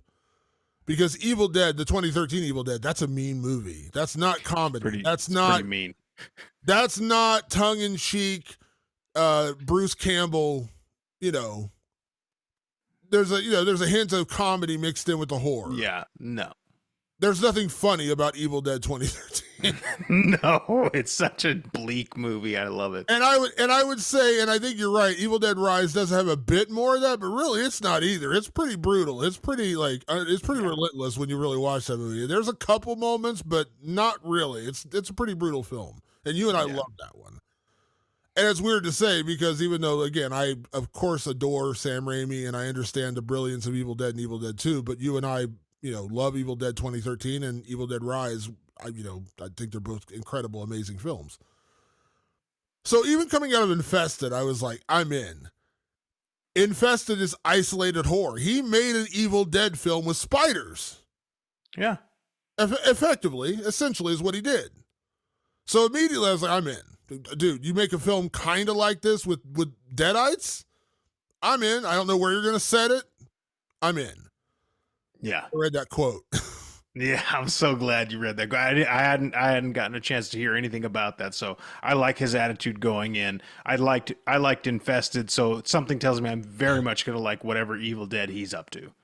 I read that quote and I was like, hell yes. I want to hurt when he said I want to hurt the audience, I was like, I turned into a sadomasochist. I was like, hurt me, baby, hurt me. That's so great. I'm in. And again, I have no idea what it's going to be about. Obviously, he didn't say a word about what it's actually about, but when he said I want to hurt the audience, I'm like, ooh, I'm in. Yeah. Yeah. I'm right there with you. Hurt me, please. Like, hurt me. You and I are twins. They're going to translate this into French somewhere, and they're somehow going to take our hurt me into like spank me. And Sebastian Manichek's going to listen to this. He's like, what's up with these weird fucking Americans wanting me to spank them? What's going on over there? Yeah, there's a couple of subs who have a horror podcast in America that want me to spank them. Okay. Yes. Hurt me is what I said. Not it's not getting any better. Translate that properly. Just saying. Yeah. Let's move on to our best spider scare, because we could just do best scare, but in this one, it's a spider film. So what is the best spider scare in Infested? Damon, I called it the spider gauntlet. You alluded to it a little bit earlier. It was a great setup, actually, because in the first act of the movie, we meet Caleb in this little hall as he's coming into the parking, from the parking garage into the building, and it's got this little like twist timer light in it, and that doesn't work very well. It's a dank, shitty hall to begin with.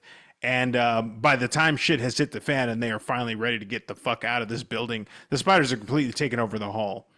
And the little twist light, the little twist timer light is such a great little device, because they discover that the spiders don't want to see sunlight or light of any sort. So when they see light, they kind of freeze. So they go, cool, we can get through this corridor even though it's covered in giant, deadly poisonous spiders. But as long as we leave the light on, they'll just kind of stay still where they are, and all we got to do is get through. Well, it's a shitty old building. They establish very quickly that twist timer light is not going to last long enough. So they have to run a gauntlet. Someone has to stay there and kind of hold it and keep the light going, and then eventually the last person will have to make their run through the gauntlet. A great bit of just tension, and if you didn't have arachnophobia before that moment, you're going to have it in that moment. It's just a really fantastic bit of dreadful and thrilling scare in this movie. A great premise too. Have you ever lived in a building or been in a building where they have those timed lights? Because I've been in one Yes. before. They suck because you turn them over and they stay on for like literally a minute and then they turn off. It's like it's an electricity saving maneuver by cheap bastard landlords. Yes. That's how they do it. And so when they had that, it's like, ooh, I remember those lights. They suck real bad. And so when they're twisting this light, it's just such a great. It is one of the most perfect parts of this film when they have that scene where you're trying to get through there and they set it up where there's layers of dread. Yes, the entire corridor is covered in spiders and there's big ones and small ones and webbing and they're kind of crawling out and it's literally like a game of Operation where you got to crawl through it and not hit the sides of the wall. But on top of that, you got to make sure there's still light on there so you have somebody stay back there to turn the switch. So you've got two different levels of dread because you're dealing with the spiders. You also got to wait, hold on, am I going to get out of here before the lights turn off and I'm really fucked? It's just brilliant filmmaking. It's what a great way to do it. And they set it up perfectly because you see that hallway early in the film, you see the twist dials, timed light, you see the parking garage. It's all set up so when you go back there, you know exactly where you are, you know exactly what's going on here, and you know exactly why this isn't going to work. Oh yeah. Yeah. No, it was a very tense moment in the movie. So for me, the best spider scare, and the one that honestly got me the most because it's the most realistic, is the bathroom scene with poor, was it Leah? Leela, Leela. When she runs into a spider initially in the bathroom and she screams at her boyfriend, Jordy, come get this spider. It's a spider. She freaks out. And by the way, the spiders are not small. They're not like little tiny spiders. They're like, I have a big hand. I would say it's about the size of my hand. It's a big, Yeah. it's a big spider. And she freaks out and she runs into the shower to get away from it's one of those stand-up showers. You have like the sliding door, the closed door. So she gets in the shower. She thinks she's safe. Oh, and then the spiders start coming up from the drain. Fuck. And the reason why it's the closest thing that got me is because that's the reaction, even though you and I are not scared of spiders. If you were, I actually had this happen to me a couple years ago. I was in a shower and I looked over on the shower curtain and there was a bug of some kind, like a silverfish or like a creepy crawly on the wall. And I didn't like scream or I didn't freak out. I was like, oh Jesus. Like it was like right there in my shower. That's the one that got me because that felt realistic. Like these spiders start pouring up to the drain and she's already stuck in the door and she's already panicking. And it's just like, that is the perfect like antithesis of fear of that moment. Yeah, and they do a great job placing the camera like in tight with her so she feels closed in, you know, and you can feel that the shower glass door is like right up against her face. Like you know there's not a lot of room for her to move. They establish her very well in the space. And so when even though she's like closed off from the 2 or 3 big spiders that are in the bathroom, now that she's in this even tighter space in the shower and they just start crawling up through the drain, you're like, oh shit. She is just, and she's giving that performance, that heightened, freaked out performance where she's like, I'm good as long as I'm in here, but I'm freaked the fuck out. And it's like, look down because you're not good. And like, I don't know. It was another great exercise in incredible dread and tension. Yeah, that poor girl, man. And I don't know if the actor was scared of spiders, but I bet you she was after this movie. No shit. Yeah, she acted herself right into arachnophobia. Yeah. Let's move on to our next category, and I love this category because this film is a genre of a film, which is films about insects. So our next category is Best Bug Movie because there are a lot, and I did the research today because I was like, I had my list, but I was like, I wonder, am I forgetting something? There's a shitload of bug movies that are horror films. So, Patrick, by the way, I'm cheating. I'm naming like 3, just to give you a heads up. I'm naming like 3. Yeah, fair enough. What is your favorite horror bug film? Damon, I love this movie, and it's from, I think, 1991 or 92. I don't remember exactly the year. It's called Ticks. and it's kind of a B movie, bug movie, but man, did they know how to play into the idea of being infested with bugs. And I believe in ticks, if I'm not mistaken, they are like interstellar. They're not just any old tick. They're like radioactive or so. I can't remember exactly what the premise was, but these ticks were giant. And listen, ticks are a problem. Ticks, ticks are one of those bugs where it's like, no, you actually don't want them around. And in the movie Ticks, they make them faster, more deadly, and then there's just this incredible sequence with what's his name? Is it Antonio Ribeiro, who used to be on Fresh Prince? Alfonso Ribeiro. Ribeiro. Yeah, Alfonso Ribeiro. Yeah. Yeah, so Alfonso Ribeiro's in it, and there's a fantastic sequence where literally a giant tick emerges from his body, like breaks open from within him. Like a tick got into him and grew out of him, and it's so incredible. Like, it's just one of those movies that were like, when I was like, I don't know, 12 or 13 when I watched it, it just like fucks you up, and it makes you like fear ticks for the rest of your life, because like, I really don't want to be fucking infested by these fucking things. And it's, like, again, like you said, there's a million fucking bug movies out there. It's nice to acknowledge one that really gets you over the years, and that one has always stuck with me. I've never seen Tick, so I feel like I need to watch this. That's one I haven't. Oh yeah. So I feel like I need to watch it. So if I don't mention this, everyone's going to freak out and be like, how can you do a movie? How can you do a podcast about horror bugs and not mention this movie? Of course, we got to talk about The Fly, because Jeff Goldblum is incredible. That's a great bug movie, but that's not on my list. I like that movie very much. I do. Yeah, that's a body horror movie, really. Yeah, but it's a good movie. But I have three that I name. One is kind of not horror, but it's like my favorite bug movie, and then two that are horror. My favorite bug movie, and I'll just say one line and you know what it is. The only good bug is a dead bug. Starship Troopers, baby. Classic. I love Starship Troopers. What an incredible movie that is. I adore that movie. I love everything about that movie. Yeah. Are you a Starship Troopers fan? I saw it in the theater and it blew my fucking mind. I was like, this movie fucks so hard. Like, it's a really great movie.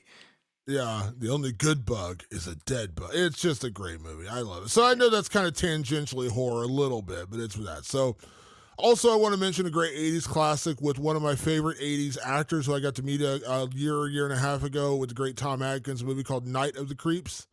Oh, yeah. Which is an incredible bug movie. It's an alien bug movie, and that has one of the most iconic horror lines of all time, which is the bugs infest humans and then basically take over their bodies. So whether you're living or dead, these things reanimate you and you are living. So these bugs become humans.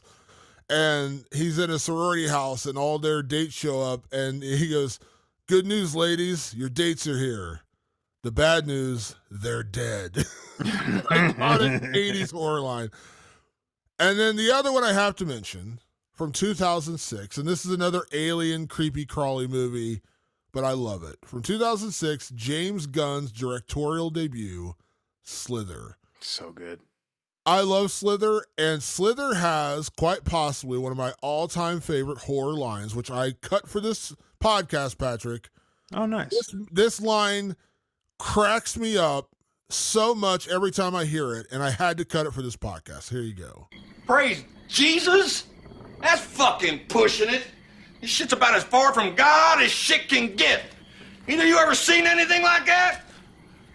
You ever heard of anything like that? Huh?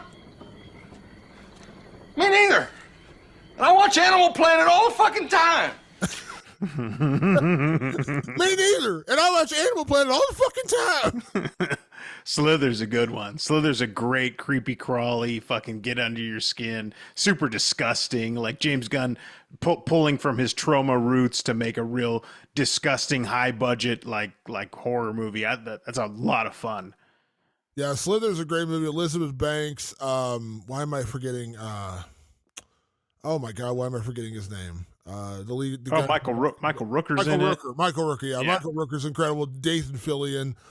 Great. It's just a great horror comedy, and it really, like, if you watch Slither, if you've never seen Slither, it's not as big as James Gunn's current roster of movies with Guardians of the Galaxy and things like that. But it's a good movie though. When you watch Slither, though, you understand everything you need to know about James Gunn, like going forward. It's scary, it's exciting, it's horrific, but it's also hilarious. And that's kind of James Gunn's go-to, and he's a great director, but I love Slither. It's just one of my favorite movies, so I had to mention Slither as well. You know, since we're mentioning multiple movies, yeah, I'd be remiss to not mention two Spider movies that are kind of huge for me, honestly. I mean, first should be the most obvious, which is Arachnophobia, and you and I grew up on that. Jeff Daniels, John Goodman. It's actually a pretty decent fucking movie. Like, honestly, like, Arachnophobia kicks a lot of ass. It gets a little ridiculous in the end, you know, like, but it's still like, I don't know. It's just it'll always be good. I think it's one of those movies that just, it sticks with you. It's a very well made movie. And then there's another one, Damon, and I'm looking for the name of it right now, but it stars William Shatner. Are you familiar with this Spider movie? I don't think so. Oh my God. I'm trying to find it right now. It's going to drive me nuts if I don't get it right. And then I know that there's going to be some, you know, someone in our audience is going to go, oh, it's that fucking movie. Why are you talking about it? But it's a William Shatner Spider movie. And I think it came out in either the 80s or the 70s. I can't find it. Well, I'll throw this while you're looking for it. I'll throw this out there. You know what the best spider scene in a movie is? Oh, it's called Kingdom of the Spiders. Okay, I know what you're talking about. I don't think I've seen it, but I do know what you're talking about. Yeah. Yeah, it's really good. I remember watching it when I was a kid. It was terrifying, and I believe they used a lot of real spiders. And then I loved the end, which was super bleak, which was they lost. The world became covered in spider webs. I loved the ending of that movie. So those were two I had to shout out because they happen to also be spider movies and bug movies. But you know what the best spider scene in a movie is? Not the best spider movie because it's not a spider movie, but the best spider scene in a movie. I know you know when I say this, you're going to know what I'm talking about. Do tell. Let's travel to a pharmacy in a little movie called The Mist. Oh, dude. The Mist fucking rules. And we've done The Mist. If you haven't heard it, we've done a Mist podcast. The Mist is the shit. And those spiders in that pharmacy, dude, like that shit fucked me up.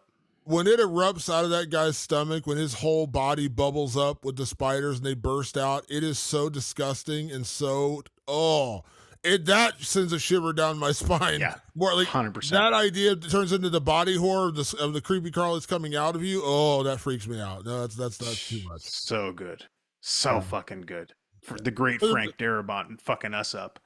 Yeah, but The Mist is not technically although I guess kind of it is because there's a lot. Yeah, I think it was on the list when I looked up insect movies. The Mist was on the list, and I was like, technically yes. But there's a lot of great insect moments in the movie. Yeah, but I had to throw out the spider scene because that spider scene is just fantastic. When he falls over and they all fucking explode out of him. Oh man, what a fucking God! That movie's good. That movie. To quote my close friend and co-host Patrick Guerra. That movie fucks.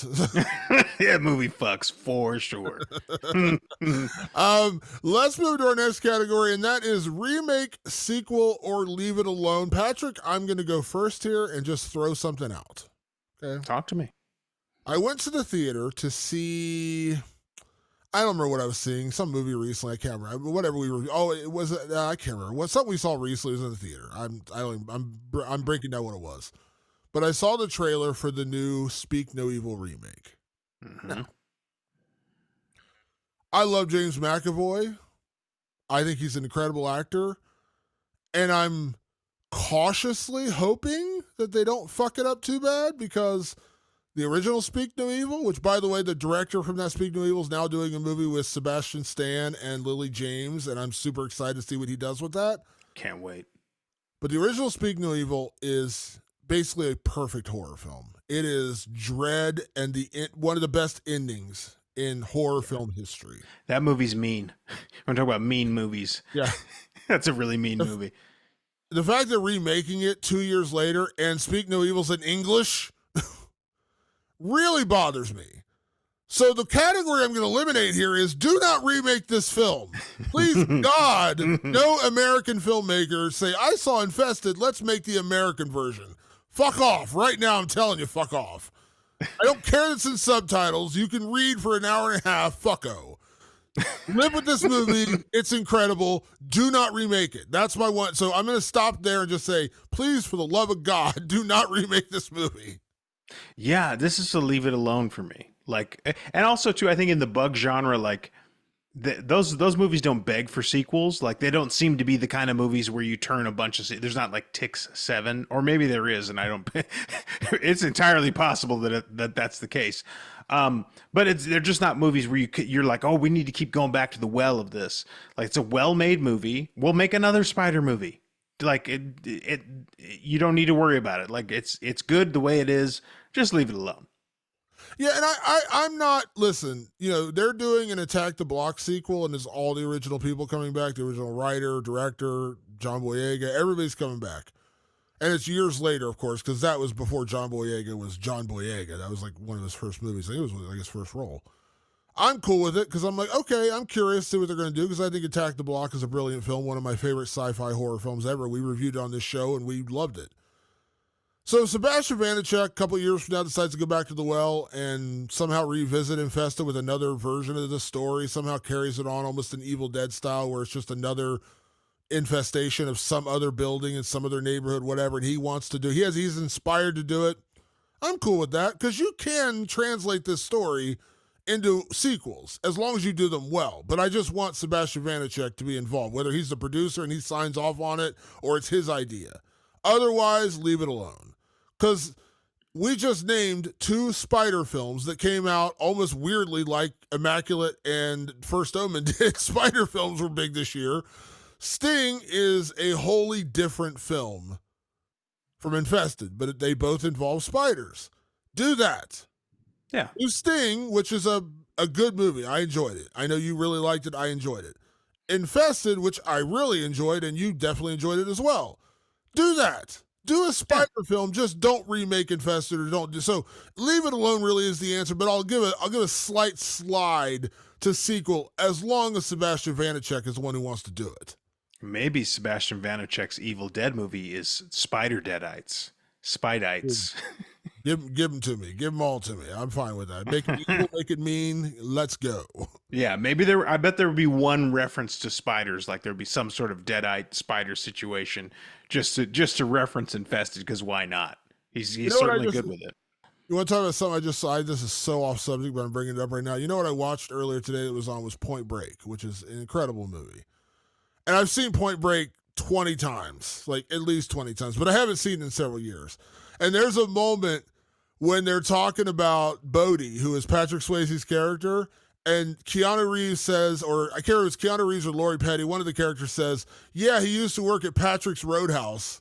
I was like, what a great homage to Roadhouse. It was a couple years later. I was like, I've never caught that before. I was like, what a great little Patrick's Roadhouse. I was like, what a great, somebody worked there. That's where he used to work. He's like, yeah, he worked at Patrick's Roadhouse. And I was like, what a great little nod to that movie. I never caught that before. Only like 20 times I had seen Point Break. I never caught that before. That's cool. Yeah, no, and I'm sure Sebastian's going to throw little hints in there somewhere. It's got to be. Got to be a spider in there somewhere. A spider deadite is actually a pretty cool idea. So you're welcome, Sebastian. There you go. I gave you one. Yeah. So next category is one of our favorites on this show, and that is, can we survive this horror film? And this is very simple. It's where you and I inject ourselves into whatever horror film we're reviewing, and we very basically say, could we actually survive this horror film? So Patrick, when it comes to Infested, are you making it out alive? I think so. If I can manage to not get bit by one of these spiders, which they do make it clear that they're deadly. You know, you will suffer a terrible poison death of some sort, and maybe even become infested physically with them, and they'll like birth out of you, which is disgusting. And one of my worst nightmares is to just be infested with bugs in my actual body. But if I can manage to keep getting bit, I've certainly got the gas to be like, let's get the fuck out of here by any means necessary. And if you need me to light a flame or fucking hold a flashlight to get it going, I'll get it going, because I'm not that scared of spiders. I just don't need to be bit by these poisonous ones. But I can definitely function. I'm not like a Leela where I'm going to fully shut down. But Leela, actually, I think Leela makes it out alive, if I'm not mistaken. Yeah, she's the one she gets the car. She gets the car. So at the end of the day, even the most terrified person in the group made it out. You know, some people didn't, but you know, situations arise, it's entirely possible. But I do see myself as somebody who could at least fight to stay alive and have a decent shot at getting out. Out of our group of five, it's only Jordy who doesn't make it out because Matisse, Caleb, his sister, and Leela all make it out. Matisse didn't make it out. Didn't he? No, Matisse had been bit. And that's right. He sacrificed himself. By opening the door and letting all the spiders in. That's right. Yeah. So Caleb, Leela, and Minot, his sister, survived. You're right, Jordy, because Jordy gets killed earlier when they have to leave him behind. And yeah, so okay, you're right. I'm sorry. Yeah, you're right about that. So a lot of them make it out. Patrick, I'm not making it out of this horror film for a couple reasons. Not because I'm scared of spiders. I'm not, but there's a great story told by Peter Berg when he was filming the movie The Rundown. Have you seen that movie, The Rock? It's been a long time. Yeah, I mean, I didn't soak it in, but I've seen it. It's a fun movie, and the original title was called Hell Dorado. And when they were originally going to film this movie, they went down to Brazil. They wanted to film it in Brazil. They wanted to be as authentic as possible. Everyone said it's a terrible idea. Brazil's dangerous. Don't do it. But Peter Berg, who did Friday Night Lights, he's done a lot of movies, said, I want to do it in Brazil. So he gets a guide, everything. They go down to Brazil to scout locations. And the first night they're out there looking at locations, they get taken hostage by a group of rebels in the middle of a jungle. And while they're there, they're like, put your hands up, and they're robbing them. And like, they ended up filming in Hawaii, by the way, just to kind of story. But he said, while they're there, the gunmen are like, everyone put your hands up. And Peter Berg said one of the guys in his crew has what he calls authority oppositional disorder, where he just, if it's authority, he's like, fuck you, I'm not doing what you tell me. And so when the gunmen, they're like, put your hands up, everyone else is like this. His friend is like this, which he's like, that's the universal sign for this is bullshit. And he's like, he said they were arguing with each other. He's like, put your fucking hands up, you're gonna get killed, put your hands up. His friend's like, they're pussies with guns, I'm not gonna get my hands up. There's a really funny story. They told it on Dinner for Five, the Jon Favreau show. If you ever catch that episode, it's a great episode. It tells the whole story. I have a little bit of that as well. So like, the cops would probably beat me down and have me dead. But the other thing I have working against me is the gauntlet is really the way they escape. Both times they get out, the cops will let them escape, and then they go back that direction to get to the car where they eventually escape. I don't know how tall Caleb is, or Theo Christine, how tall the actor is, but he doesn't look that tall. I'm 6'3".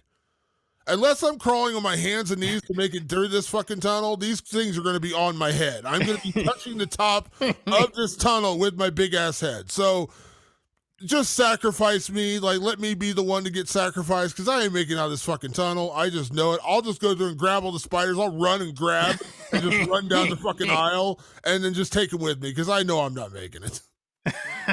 Yeah, I thought that corridor is a little tight for you, because especially it gets closed in more because of all the webbing too.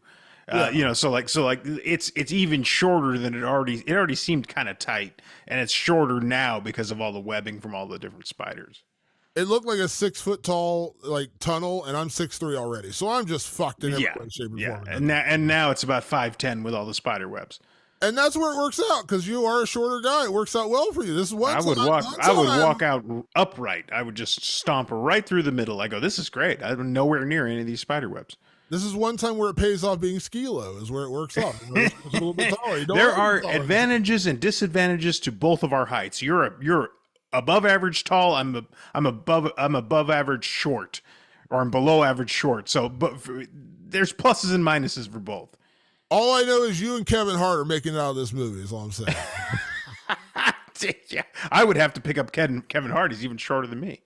Yeah, you and Kevin Hart are making it out of this movie. That's all I'm saying. All right. Last category, is it scary? That's, of course, how we close out every episode, because this is a horror movie podcast. We want to ask the question, is it scary? So, Patrick, Infested, Vermine for my bad French accent. Is this movie scary? You know what? I think it is.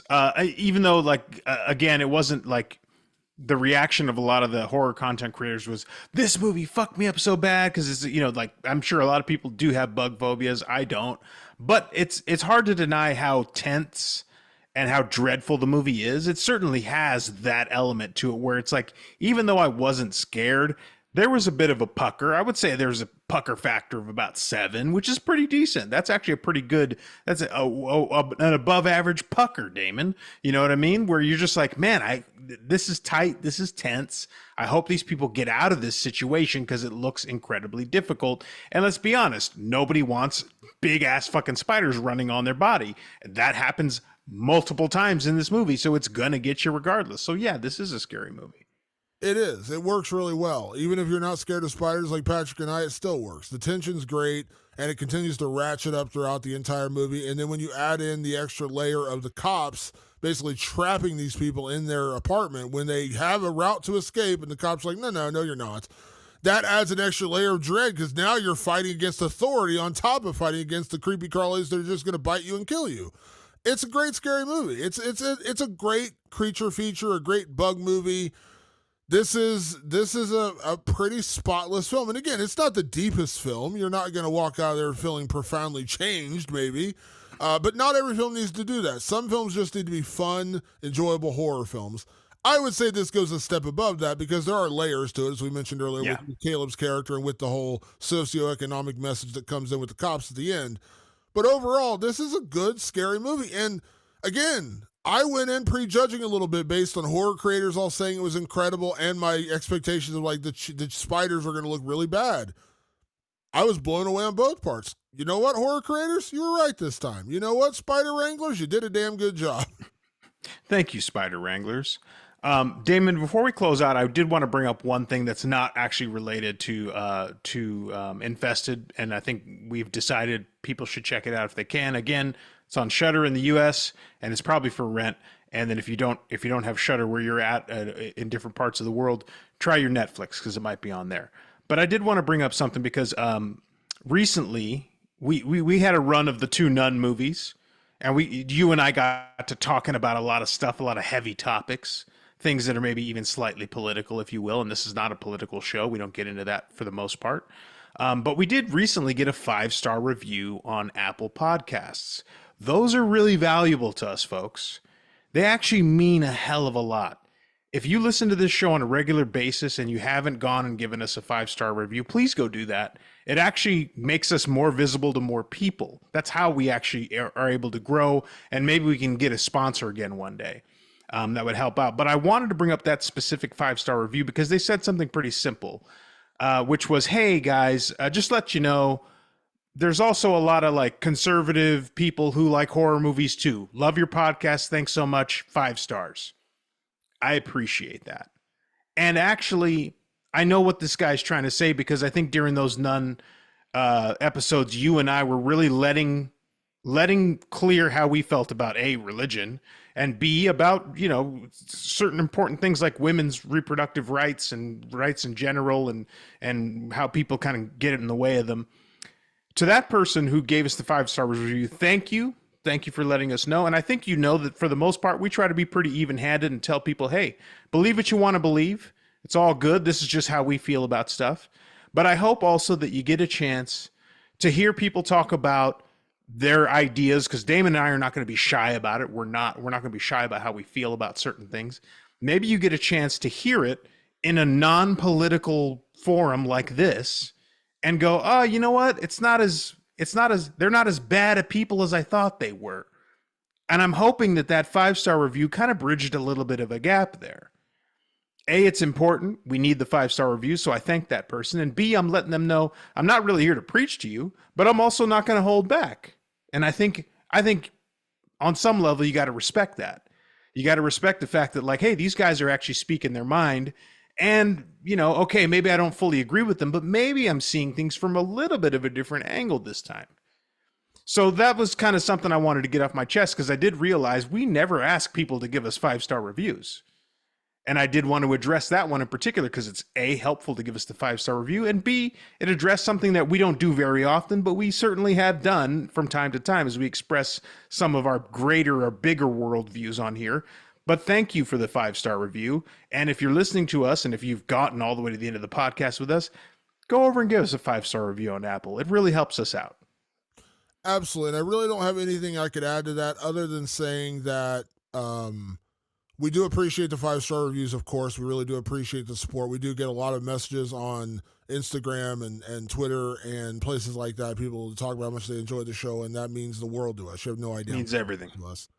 But also to that guy, to the person, I don't know if it was a guy or a girl, the person who left that review about, there are conservatives who love you. Yeah, I know that. And the reason why I love that and I love that message, even though, yes, we do occasionally we do inject opinion on here because it's kind of impossible when you're watching a film like Immaculate or The First Omen and not have some kind of conversation about body autonomy and things like that.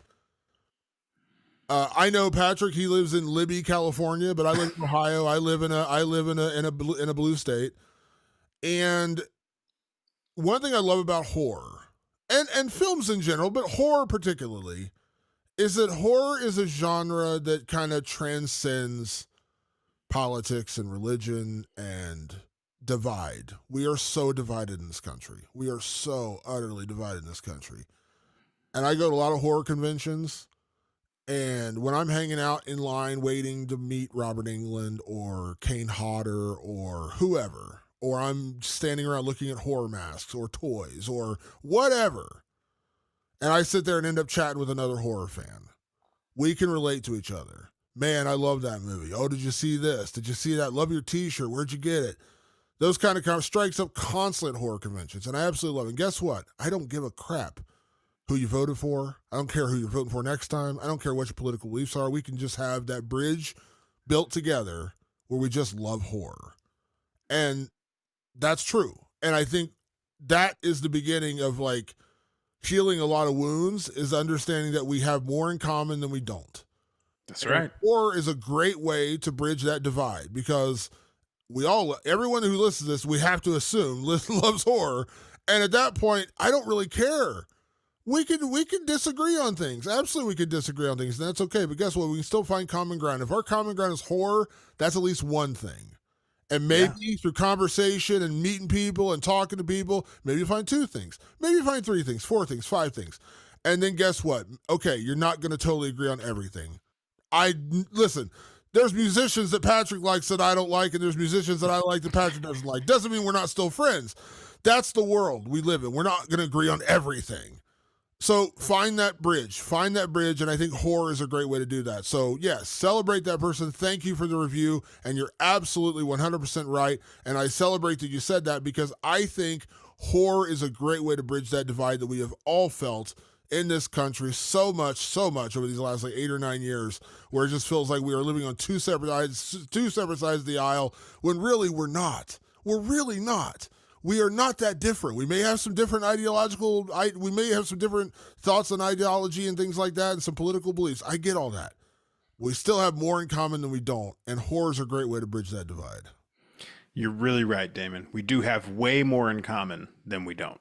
And so this is, even when we do bring up stuff that is a little more political, I think at the end of the day, we love having this podcast because you get to have fun together and talk shit about movies in a good way and have fun talking about horror movies.